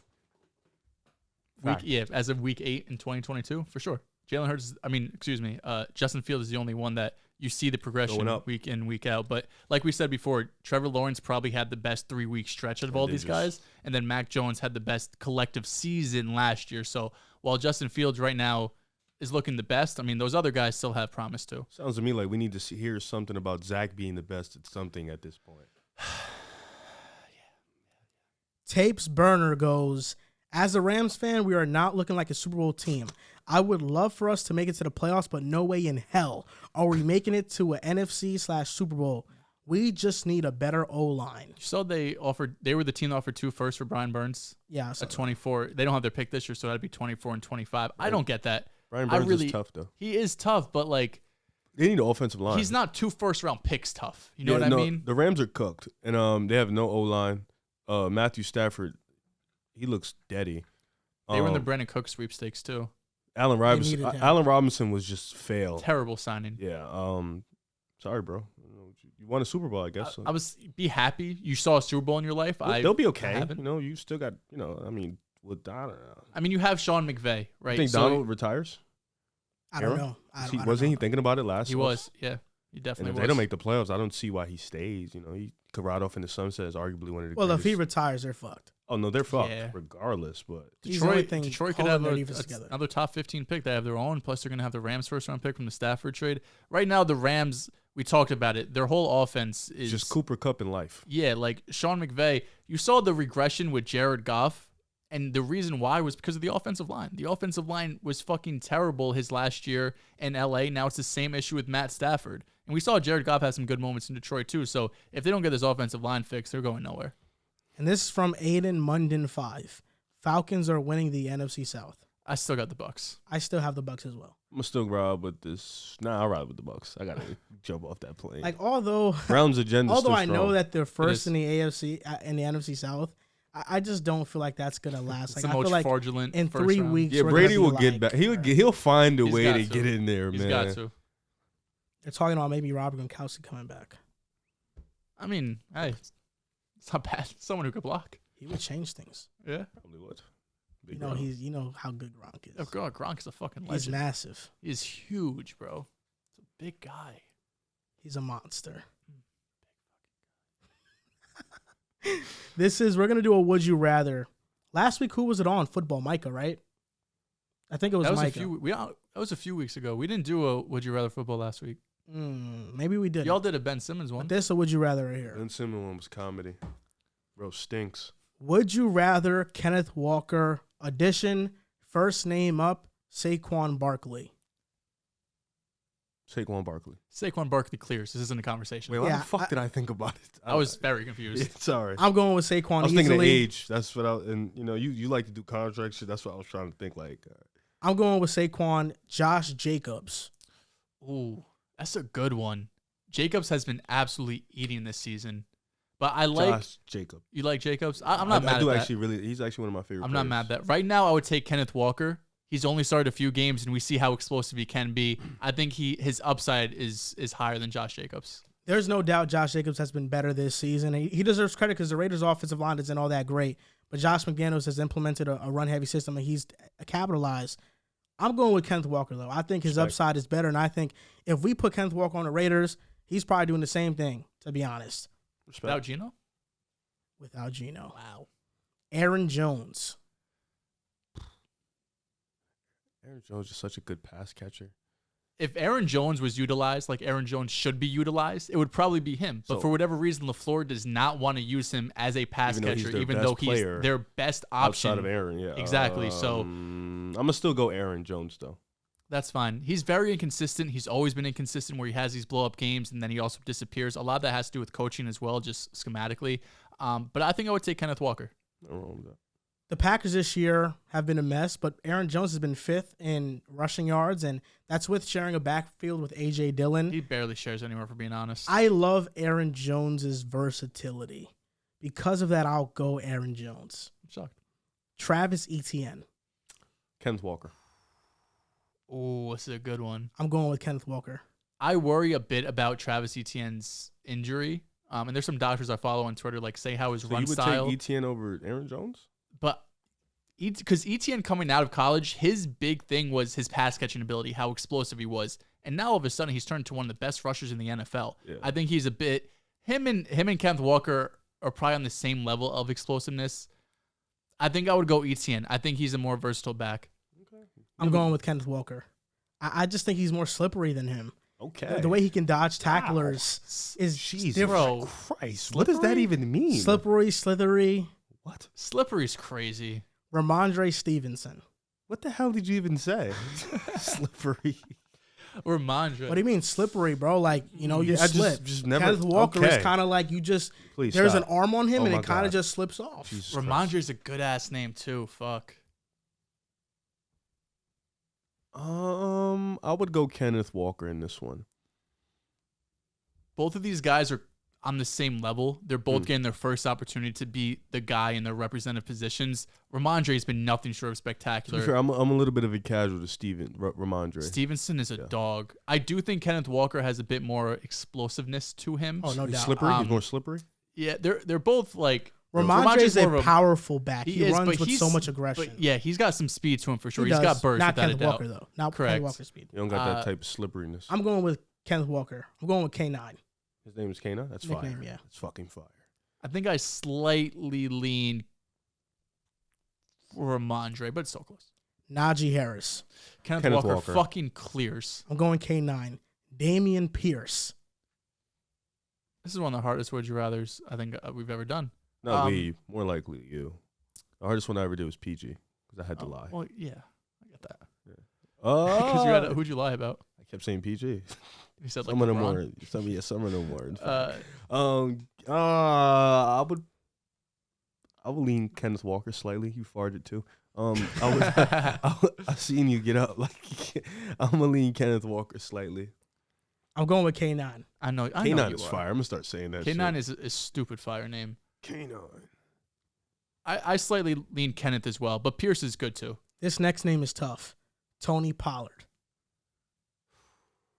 I'm going with Tony Pollard. Really? I'm going with Tony Pollard. You are really fucking high on Tony Pollard. I love Tony Pollard. Give me K9 though. I'm gonna go with Walker too.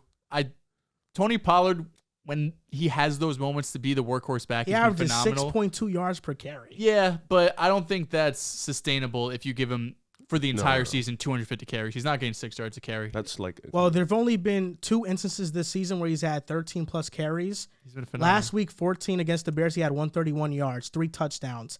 And against the Giants in week 3, he had 13 carries, 105 yards. It might be Tony. I don't fucking know. Tony Pollard's just so efficient. And last name, Austin Eckler. If I took Aaron Jones, I got to take Eckler. I would take Eckler right now, Give me too. Eckler. He's having maybe a better season than last year. Is he? He's so versatile. Maybe not touchdowns, but He only has 380 yards rushing. about receiving, receptions. Oh, he has 363 yards receiving. Yeah. Yeah, it's like 50-50. Bro, dynamic. I'm going with Kenneth Walker. Really? Yeah. Wait, did you? Okay, I get it. You took Aaron Jones We did- over. we did So you take think Aaron Jones is better than Eckler? Yeah. Oh, I think Eckler's better. All right, well, that's where we have our answer. All right. How do you think he's better? Eckler? They're the same guy, essentially. I think Aaron Jones is a bit faster than him. Yeah, I wouldn't disagree. I just feel like Eckler week in and week out. Again, it could just be schematically because I just feel like week in and week out, Eckler has a large part in the success or failure, while the Packers just kind of do whatever the fuck they want with Aaron Jones. Where like he'll just get 7 carries for like half of the season for whatever reason and kind of just gets fizzled out. While Austin Eckler's always an integral part of the offense. I'm very high on Tony Pollard. Kyrie He's like the hasn't. top 10 back. Kyrie hasn't scored yet. Really, playing? Kevin Durant has played 42 minutes. Wait, what? The Nets and the Bulls, end of the third. We did our favorites too on Kyrie. Vucevic has 3 points. Kyrie It's funny has that 0. it's funny that these gimmies are like not gimmies. Kyrie has 0 points. Bro's out there getting some cardio in. He's only played 22 minutes. Why does it say 33? My shit must be. SGA has 15. Watanabe has 7 points. Didn't we have Vooch? He only has 3. Yeah. He's cooked, bro. I'm telling you, bro. Like when it's supposed, like it's anything that's supposed to happen just doesn't happen when you bet on it. That's kind of what it is. But that's why you have every day to do it with Boom Fantasy. Sir. Mid-season playoff bracket. Let's get into this playoff bracket. And for those watching or listening, it's not a playoff bracket based on what teams we feel like will make the playoffs. It's a mid-season playoff bracket based off what teams are in the playoffs currently. I got that wrong. We're going to go with the AFC first. First matchup, Titans versus the Chargers. Who wins in that playoff matchup? Wait, let me go to my thingy. I'm sorry, bro. I'm so sorry. Right now, I can't trust the Chargers. I think they're probably still the more talented team out of the two, but they're better. The Titans are a better coach team. They're more disciplined. I don't think they're going to make as many mental mistakes. And Vrabel just gets things done. However you want to say it, they're the 2 seed somehow after a terrible start. He wins games, feels like they shouldn't. He always feels like the inferior team. But right now, we talked about it. He's arguably coach of the year, what he's doing with this team, with a roster that, with really no wide receivers, Derrick Henry, the last few weeks has looked like vintage Derrick Henry. So I would take them over the Chargers. Oh, for me, the Chargers are such a tough team to evaluate because you don't know who's going to play that week, what's going on. And the Titans are more disciplined, but just Justin Herbert's first game in the playoffs, I would probably take the wild pick here, and I would go with Justin Herbert and the Chargers. So I would take the Chargers. I'll gamble on this The one. Chargers are one of the worst rushing defenses in the NFL, and the Titans have Derrick Henry. If Tannehill's healthy, I'm going with the Manahill and Henry. The what? The Manahill. Type shit. So I'm going with the Titans. So next game in the AFC, the Chiefs versus the Dolphins. This is a shootout. It's in Kansas City. I'm taking Kansas In City. Kansas as well. City, I'll take Kansas City. The Dolphins, listen, Dolphins are building something. It's just unfortunate round 1 you play KC in Kansas City. I don't love your odds. That's one game they can sneak that win. That's a game, though, that if Tua went in there and win, tough. everyone's got to shut up. You know what I mean? And the next game, well, the last game in the wild Ravens. card, Ravens or Jets. The Ravens. If we had Brees, it would be an actual conversation. If we had Brees Hall, we have every chance in the world to win And this game. by this time, when Zach Wilson finds his rhythm, Right. I'm sure. Yeah. I'm just happy we're talking about the Jets in the playoffs. This is all I wanted. Truthfully, all I wanted. This is week 8, so life can change in a I'm heartbeat. going with the Ravens. Going with Baltimore, too. That means that the number 2, 3, and 4 seed would all win in the wild card in the AFC. So going on to the NFC, 49ers or Vikings. I would take the Niners in this upset one. I They're would just take the too 49ers as fucking well. good, man. I would take the Niners, too. Defensively, That's such a, I elite. feel bad for the Vikings, man. I need to see Kirk do it in prime time in a playoff game where all the pressure's on him before I could just really go all in on the Vikings. We just saw this matchup, Seahawks versus the Giants. Ooh, two of the biggest comeback stories. I took the Seahawks. I'll take the Seahawks as well. I took the Seahawks. But shout out to the Giants for getting in, but I'll take the Seahawks. I'll take Seattle too, especially this game would be in Seattle. I think that's a huge advantage. This would be crazy if Geno wins a playoff game and Russell hasn't won one in like 4 years. That would be hilarious. Fucking insane. And they play the Giants round and they're one, home. So his fucking narrative's going to That's go in crazy. Seattle too. That's all right. There we go. And the 5-4 matchup, the Dallas. Cowboys versus the Falcons. Dallas Yeah. are gonna, yeah. I wonder what the largest like deficit is between two playoff teams because this game might be it. That means that moving on to the next round are the we go. Ravens, Chiefs, Titans, and the Cowboys, Seahawks, and 49ers. On to the divisional round, the Chiefs versus the Titans. Who wins that game? Well, I don't have that, so I can't necessarily give What's you your that. matchup? I have the Chiefs and the Ravens, and I would take the Chiefs. Out of the Chiefs and Titans, I would take the Chiefs. I would take the Chiefs as well. My next game in the AFC is the Ravens versus the Bills. I have the Bills and the Chargers. I'm taking the Bills. I love Lamar, love the Ravens, but It's this is over. where the agenda comes to a halt against Buffalo. This is where my agenda prevails, baby. I have the Bills winning, which means KC faces the Bills in a AFC championship. But in the NFC divisional round, the 49ers versus the Philadelphia Eagles. This is the worst That's probably possible the best scenario. game of the playoffs. Worst possible scenario if you are Philly. You have a team that has an elite defense who takes care of the This ball. is the one. This is Yep. this is where But this is the game. this is the game that would decide if Hurts is the quarterback or not. And I would take the Eagles. I would take the Eagles too. In this game, I'm going with the San Francisco 49ers. I ain't even mad at that, bro. I'm going with the Niners. The Cowboys are gonna, versus Seahawks. They're gonna beat the shit out of Seattle. Cowboys. I don't know. Geno can make it close. It's an elite defense. It's Michael an Parsons offense gonna that can run to score hell. points. Dallas, Give me that's 2 games on the road they'd win. That's pretty Yeah. impressive. On to the AFC and NFC championship. In the AFC championship, the Chiefs versus the Buffalo Bills. The Bills finally beat Allen finally beats Mahomes in the playoffs. So my agenda prevails. Sadly, does not. You're a hater. You had the Chargers in. Mahomes, hater. Mahomes gets his get back for the regular season. He gets his game. He owns Josh Allen in the playoffs. Bro, Give me owns him at Kansas that City. point.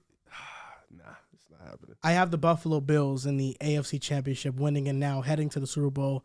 And the NFC championship, the 49ers versus the Dallas Who would you Cowboys. pick? This is such a That's tough a tough-ass game game. because I think the Niners have the defensive line to make life hell for the They Cowboys. beat them before. They beat last them in year. the playoffs last year. Adding Christian McCaffrey just makes their offense that much scarier. This is a tough matchup. My gut feeling is telling me the 49ers, but my heart is telling me the Dallas Cowboys. So I'm going with the Dallas Cowboys. And for Riv and I, it's Dallas versus the Eagles. This is what NFC. This is peak NFC East football. I'm picking the Eagles though. I'm picking the Eagles too. And on to the Super Bowl. Your 2 Super Bowl matchups are the Bills versus the Eagles. No, he doesn't have the Bills in. He's the Chiefs. I have the Oh, Chiefs the and Chiefs. Eagles. Okay, so we all have something different. So mine is the Bills versus the Cowboys. And I have the Ooh. Bills winning this. That would be a good And ass winning fun Super match. Bowl and Josh Allen winning it finally. I have the Bills and the Eagles, and my agenda wins out, and I officially have a great football year. The Bills win the Super Bowl. I said it about your Colts, man. Sometimes you just got to ride with your guys till they fucking finish. Eagles win the Super Bowl over KC. Over the Chiefs? Over the Chiefs. Over Patrick Mahomes. Jalen Hurts gets fucking $300 million. Are you saying this on November 1st on a Tuesday? I am saying this. Okay. So Eagles are winning it over the Chiefs. Let's do it. I said this in like August. Bills are winning. So I had the Niners in my preseason going to the Super Bowl. yeah, the Niners and the Chargers. Yeah, you just refuse to pick the Bills. You refuse to be right. Because I'm a real Jets fan. I don't root for the fucking Bills. You don't have to root to know ball. I You do know know ball. So you know the Bills are going to the Super Bowl. No, Like you know it. I have them losing to Kansas City. I don't lose to the fucking Jets. You had them losing to the Chargers. You had the Chargers going at first. Sometimes, well, you guys all picked. I think all 3 of you picked Bucks versus Bills. Someone's got to be different. We 100% did. That's why I was like, Jesus. Yeah, well, no. All 3 of you. So I was like, I'll be different. Well, you picked Niners. Like, y'all pick Bill. Y'all pick the Bucks. All right, what are we talking about here? I picked the Bill. No, I'm saying you guys picked the Niners. Bucks to go to the Super Bowl because Riv's giving me shit for taking the Chargers. That's cap. In or out statements. First, in or out 1. Are we overlooking the Minnesota Vikings that are currently 6-1? Define overlooking. You know what I mean?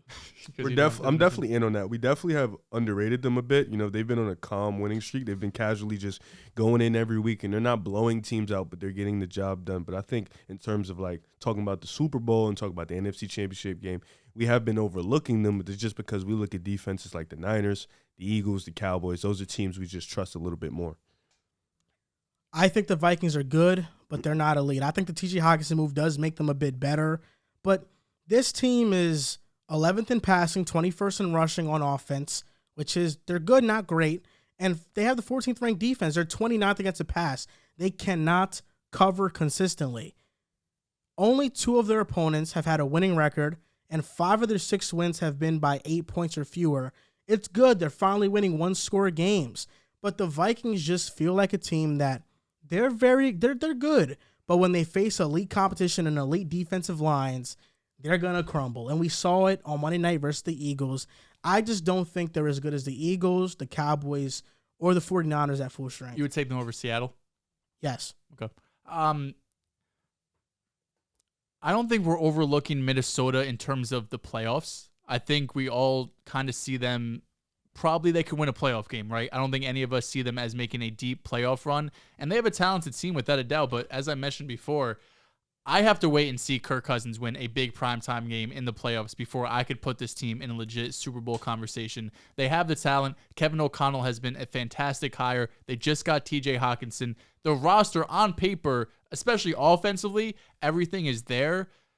But when you do have a quarterback that has struggled in prime time, and we give Jimmy G shit all the time, and he has struggled in the playoffs too, but we've seen his defense be able to mask that. We've seen Kyle Shanahan in the run game be able to mask that. I don't know if Minnesota can do the same type of masking as they're a pass-first offense, although they still have Dalvin Cook, who's a great rusher. I spoke, bro. You spoke? Yeah. I was waiting for you to speak. No, I spoke first. Okay, good. I was in on the statement. I don't remember what you said. I just pretty much said they've been casually winning games. They've been on a calm winning streak, but just always like tight with them, you know. In terms of like easy. Like the Niners, Cowboys, Eagles, we just trust them more. Yeah. You know, those defenses would destroy that offensive line. So yeah. Next statement: Tua over Justin Herbert is a legit argument. I'm out on that. Not even gonna lie. I'm not even acknowledging that. I wish Drew was here to get his take because I want to know where he stands on that. You know where he stands because he tweeted the Tua over Burrow thing again, saying that you could stamp that or some shit. I don't know what it says, some shit like that. Right now, it's not a conversation. We got to remember Justin Herbert put up 5,000 yards and 38 touchdowns last year. I know he didn't make the playoffs, but I don't think anyone's pointing at Justin Herbert saying you didn't do enough, right? We're all pointing at the coaching staff and especially last year, the rush defense, which is one of the worst in the league. Justin Herbert, talent-wise, is right there with Mahomes and Allen. He just hasn't been able to go to the playoffs, hasn't had playoff success, especially in a tough AFC West for the last few years, even though this year it's probably been the weakest it has been over the last few.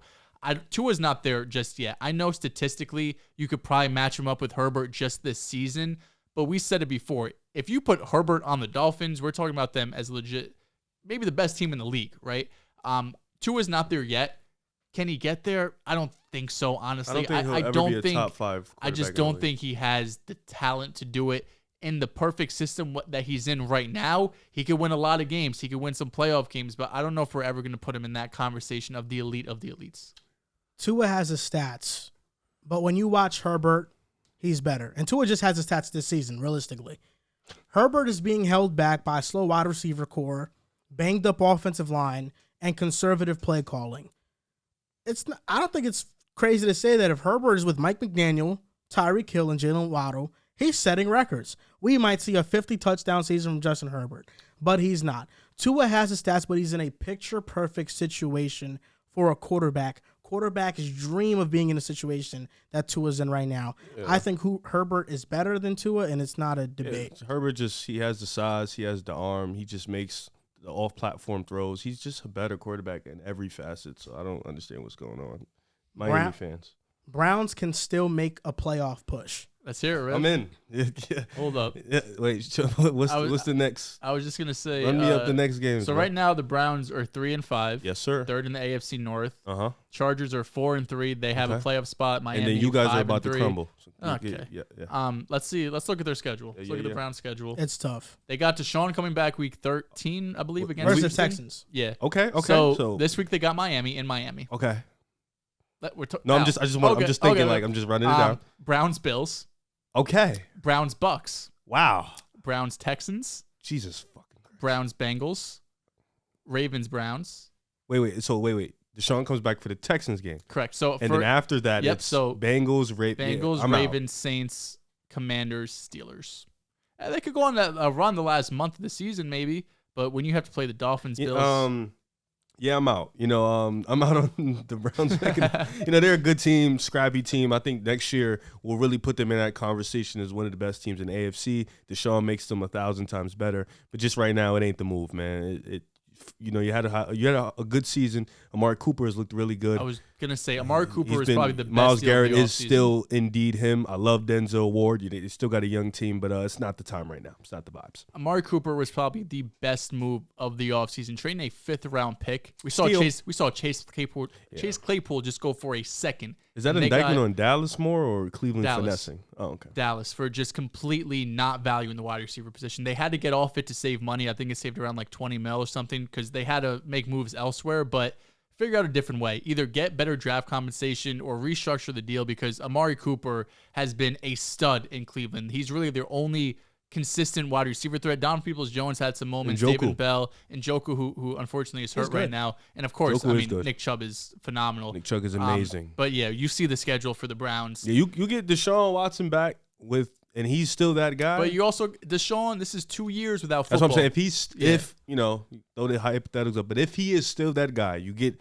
arguably the best running back in the game. You get Amari Cooper, who, like you said, is a stud. Njoku. You got Kareem Hunt. If he's still there, you bring in bring in another guy. I think this is a team that can really make some noise. Then you got Myles Garrett, Denzel Ward on the other side. Cleveland can compete for that, that division title. Like they can really legitimately make an argument, but not right now.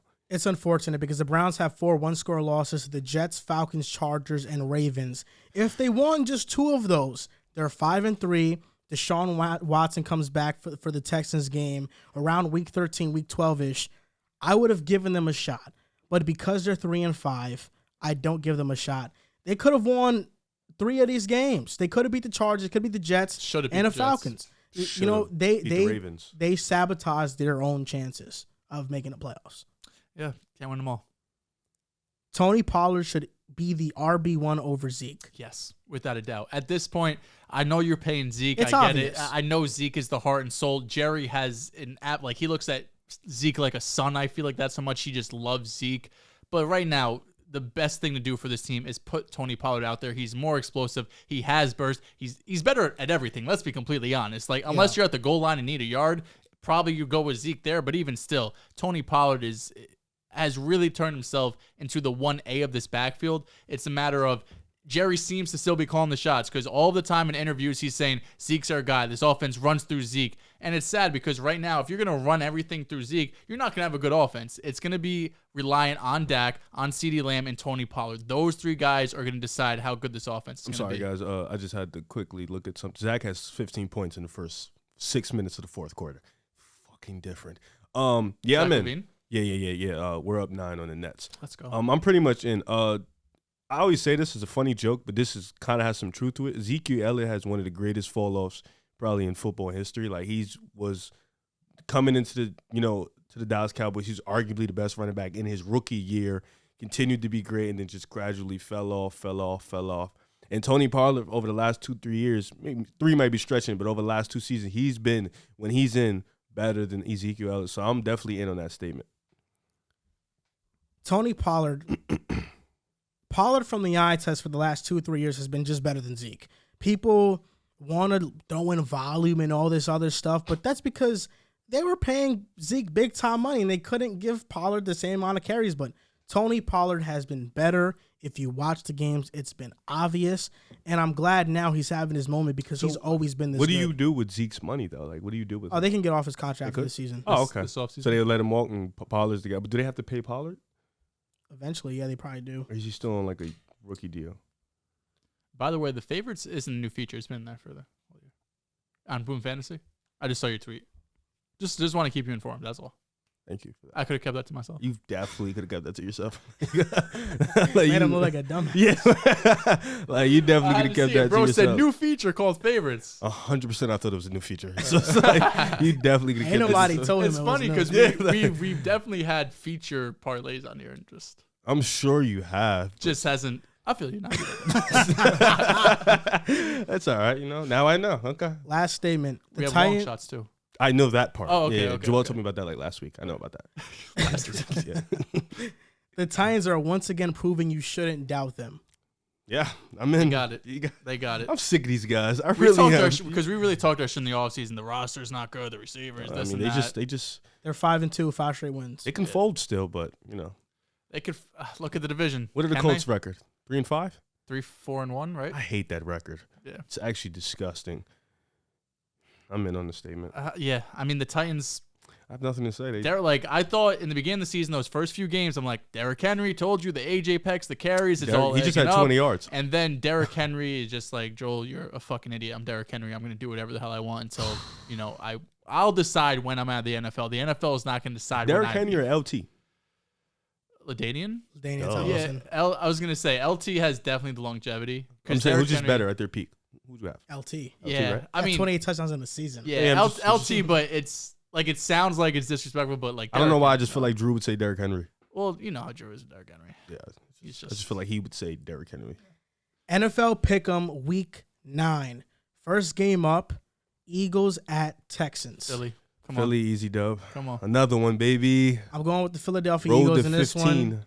But I would say this. Here we though. go. I feel like the Eagles should easily win this one, but does anybody get like a little bit of a sense of like a trap game for the Eagles? It wouldn't be this one. Texans have a good secondary. I know their run defense. I is think the abysmal. trap game would be against the Colts, honest to God. Like, I think it would be against them. Like, a really random game.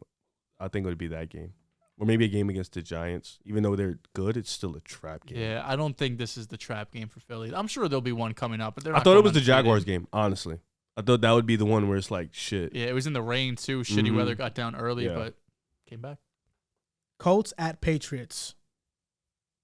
Pat should win this game at home. Should The Colts were in it to the very end of that Commanders game. New England's I defense have is to. good. I don't remember who it was. I'm going I to had take to New deal. England. I had to deal with someone on Twitter. He said, if the Colts win, I'll give you any jersey. If the Commanders win, you have to publicly apologize to the Commanders.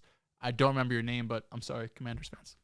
I'll take I'm New going with the England. Patriots easily in this one because Bill Belichick against young quarterbacks just has their number. Sam Ellinger.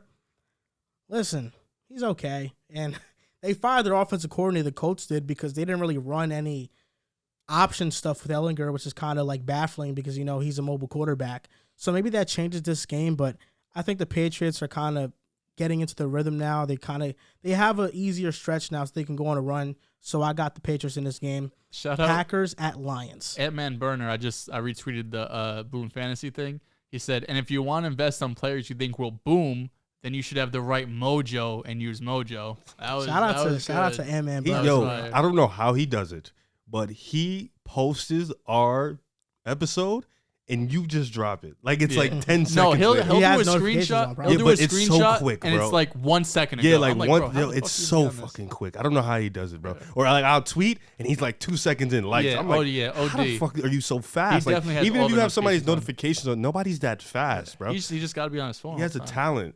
A talent for sure. Yeah. Did you see your burner the other day, by the way? That No, I didn't. I added you in. I forgot. I don't know what we were talking about. We were talking about Lamar, like the Roquan Smith trade, and he's like, yeah, the Ravens really need to get a receiver. Maybe go get someone like Auden Tate. I was like, what? Auden Tate? What the fuck? It was my burner. No, it wasn't like Joel Moran burner. It was like some random ass name, but I was like, this has to be your burner. Of course not. 'Cause- Who's high on Auden Tate? Nobody. Packers at Lions. This should be an easy win for the Packers, but nothing ain't easy for them anymore. I'm gonna still take the Packers though. Man, I think I'm gonna go with Detroit here. The Packers have lost 4 games in a row, I want to say. And Detroit can score. We know they can. I don't know if offensively the Packers could keep up with Detroit. As funny as that sounds, losing TJ Hockenson might have a bit of an impact on their offense. It definitely will, let's be honest. But right now the Packers they're just in shambles. Give me Detroit. I love how the Packers looked against the Bills, at least a running game. And really, if the Lions have a competent defense, I'm probably going with the Lions. But this game feels very like Rodgers 300 yards, 3 touchdowns. Lions can't stop anything. Yeah. It just feels like that. I'm going I was with going to the say Packers. Rodgers owns the NFC North. I'm switching my mind. I'm going with Rodgers. Chargers at Falcons. It's a good game. Hilarious how we have to think about this at this point. I had to think about the Detroit game too. It's ridiculous. I'm going to this game. You are. What's your gut feeling? I'm going with the Chargers. Not going with the home Chargers. team, bro. Look, the Falcons, I think it's actually a bad matchup for the Chargers because the Falcons run the ball. The Chargers can't stop the run. But I just believe in Justin Herbert. And the Falcons' defense isn't anything to rave about. They've kind of been awful as well. So I'm going to go with the Chargers. Are you wearing any particular jersey that day? No, I'm just going to be swagged out. Swagged You're out? gonna cop a jersey? You're definitely going to take a picture, aren't you? I'm for sure. thinking about I'm thinking about copying a jersey. I might, depending on who. Maybe Kyle Pitts. I Maybe- feel like Pitts, London, Terrell. Like that's. I mean, I'm taking pictures. I'm gonna take a picture at the Hawks game, Falcons game. It don't matter. And I'm gonna have DeJounte jersey? and I'm gonna have a different fit for each one too. Calm. My end is so fly. It's crazy. So crazy. Give me the Chargers, though. This could be a trap. I'll go with the Chargers. I said a trap for a 4-5 team. The Chargers seem like they should be so much better. They're always hurt. Keenan's back. Okay. Mike Williams is out. I'm faster than Keenan. It's over. Bills at I didn't Jets. lie. Bills. The Bills. Sadly. They're gonna beat the I'm shit going out with the of Bills. you. I wish but we went to this game. No, I don't. I do. I don't. I don't. I'm going with the Bills, but I think Zach Wilson bounces back. Imagine Josh Allen in those seats running down on your throats. Vikings at Commanders. Sorry. I'll take the Vikings. They're gonna win because they just win almost every week. This game, it's going to be like a 3-point game in the fourth quarter. And they'll Like, just win, the Vikings are going to win, but it's not going to be pretty. This also feels like a trap game where the Commanders and Taylor Heineke just like are better than the Vikings. But I picked against the Vikings last week against the Cardinals, and it was a close game down to the wire. But I'm going with Minnesota again. I feel like 6-1, make it 7-1. TJ Hockenson, giving them some momentum, a little boost offensively. I'm going with Minnesota. When's the last time? And this is a test for Minnesota's offensive line. When's the last time defensive line. Minnesota won the division? 2009, maybe. Jesus. Wow, this is a great year for them. They still don't get looked at. I don't think it's been that long. Could have been No, like it hasn't. It's been 2018 probably. Yeah. 2009 would have been nuts. It was the late 2010s. Let's actually search it up right now. So Because they're getting overlooked and they might win the division pretty easily, and we don't care. Minnesota? Yeah. I mean, they have a 3-game lead on the Packers. No, yeah, 4-game it would have lead, to be maybe. an extreme legendary collapse Yeah. for them to not win the division. now they have a monumental lead right now, to be honest. They're probably not gonna 7-1. collapse. Green Bay has like 5 losses, right? Minnesota is 6-1. Yeah, Green Bay's 3-4. So it was a 2017 Ooh. when the Vikings were 13-3 with Case That was a Keenum. minute ago. yeah. Yeah, that was a minute ago. That's when we won the bowl. Facts. Damn. Panthers at Bengals. I'll take the Bengals. This could be a trap game for sure. I'm going with the Bengals as well, but it can be. The Panthers have been playing really good football. They have been. But I'm taking the Bengals as well. Raiders at The Jaguars. Panthers have hit on like almost every draft, and they still aren't good. What was the teams? Raiders at Jaguars. The Raiders are spiraling right now. I don't know how you get shut out by the Saints. Give me the Jags. Jags are home, right? Raiders at Jaguars. I'll take Yeah. Jaguars. I'll take the I think Jags. Lawrence bounced back. Let's do it. I think the Raiders have to be embarrassed by how they just performed, and they're going to come out That's true. Yeah. I picked them pretty to well, make so the I I mean, think- the Jags got to be embarrassed too after losing to the Broncos. not really. It wasn't an embarrassing performance, but Or from Lawrence it was. yeah. true. But picked the Raiders to make the playoffs. I'm going with the Raiders. I didn't have as the well. Broncos in though. okay, it's a dub. Dolphins at Bears. Dolphins. Dolphins should win this game. I would love to see Justin Fields get a steal one though. I'm going with the Miami Dolphins as well. It's at Chicago. It's gonna be- Seahawks It's supposed to be nice. at Cardinals. Ooh, It's a good game. in Arizona, Yep, in the desert. in the desert. K1 D Hop back. This is give the me night game, right? It's not. 4:15 game. give me K1 and D Hop. D Hop back. Give me K1. I'm gonna take K1 this game. We're gonna ride back with that agenda. The Cardinals are winning the division. Okay. Seattle's playing really good football. What you saying okay for like that? Last time, Have they played already? yeah, they year? have. It was Seahawks 9-19. Oh, right. It was a I'll say really this: nasty last game, they were able to stop the run. They were able to neutralize the pass game. They just couldn't get anything going offensively, and special teams hurt them a lot because Matt Amendola was a kicker. I think Arizona wins this game. I do. I think they split this year. They're winning the division. This is a tough week for picks. They're winning the division. But no, I think they split as well. Give me Arizona. Rams Listen at to me now. Buccaneers. This is the night game, right? No, it's not. Oh, no? Titans and Chiefs is. That's actually not a I'm bad going game. with the Buccaneers in this game. Rams, Bucks. I'll take the Bucks. I'm tired of picking the Rams. They don't win when I pick them. I never picked them this year. I picked them against the Niners. It was truly embarrassing. I can't pick the Rams. Give me the Bucks. Titans at Chiefs. Chiefs. Oh, I'm gonna go upset. I'm gonna go Titans. Yeah, that's I'm gonna go valid. upset. I I'm would gonna say go this Titans. is the game. This is a game Tennessee could win for sure. This is the Kansas, trap Kansas one. City off a bye week. I'm gonna still take the trap. I'm gonna take I Titans. like it. I'm gonna Nah, take I the like trap. it. I'm going with the Chiefs. I think the Titans, they have a winning record. They've won 5 straight, but it's because they haven't played great competition. I still think they're such a limited football team. For sure. I'm going with the Chiefs. And Monday Night Football, Ravens at Saints. This is actually could turn out to be a good game. Andy Dalton, he owns the Ravens. Does he? I don't know. I don't know. So they're in Cincy, but I'm taking Baltimore, of course. I'm going with the Ravens on the road. I'll take another trap You game. can never count out Lamar Jackson. Hilarious that you said that. I'll take another trap game. Give me the Saints. You actually make me want to throw up. I actually compiled my picks and I How much do you added have? them up. So my total record through 8 weeks is 76-49. I have a Solid. 64% win percentage. Take that. What was I don't remember. You didn't- When's Deshaun Jackson going to play? I don't know. Is he even going to play? He's We been. need They him? signed him like 3 weeks Yeah, they're ago. up 7-0. The Phillies. Yes. Wow. What's the series right now? It's just 1-1. 1-1. And we're in Philly right now. Yeah, you are. We need to steal these next two. You're not. I mean, it doesn't look like you're stealing this one. I mean, as long as we get one, It's go home it's 3 3-2. in Philly, right? yeah, as long as we get one, we'll go back home 3-2. We can win 2 in What do you Houston. mean? Because it's 2-3-2. It's 1-1 right now, though. Yeah, so but we're in Philly for the next 3 games. You have to steal 2 to get. No, but 3 I'm saying wins. if as long as we get one, Oh, and we okay, go I got you. home down 3-2, we can win 2. I in know that's a Houston. lot of pressure, though. But we can do it. Like We I'm can. confident we can do it. But Jesus Christ, 7. happens? So much slander is gonna be because Philly ain't really supposed to be They here. should. They shouldn't be here at all. They fired their coach first month of the season. Cinderella Like, story. some shit. That's going to do it for episode 225 of the Pick Aside Podcast. You can follow us on Twitter at Pick Aside Pod, on TikTok and Instagram at Pick Aside Podcast. And if you guys got some picks for Boom, tag us on Twitter at Instagram at Pick Aside Pod and Pick Aside Podcast. We'll shout you guys out. And don't forget to invest in some players on Mojo, on the Mojo app. Thank you guys for listening and or watching, and we'll see you next time.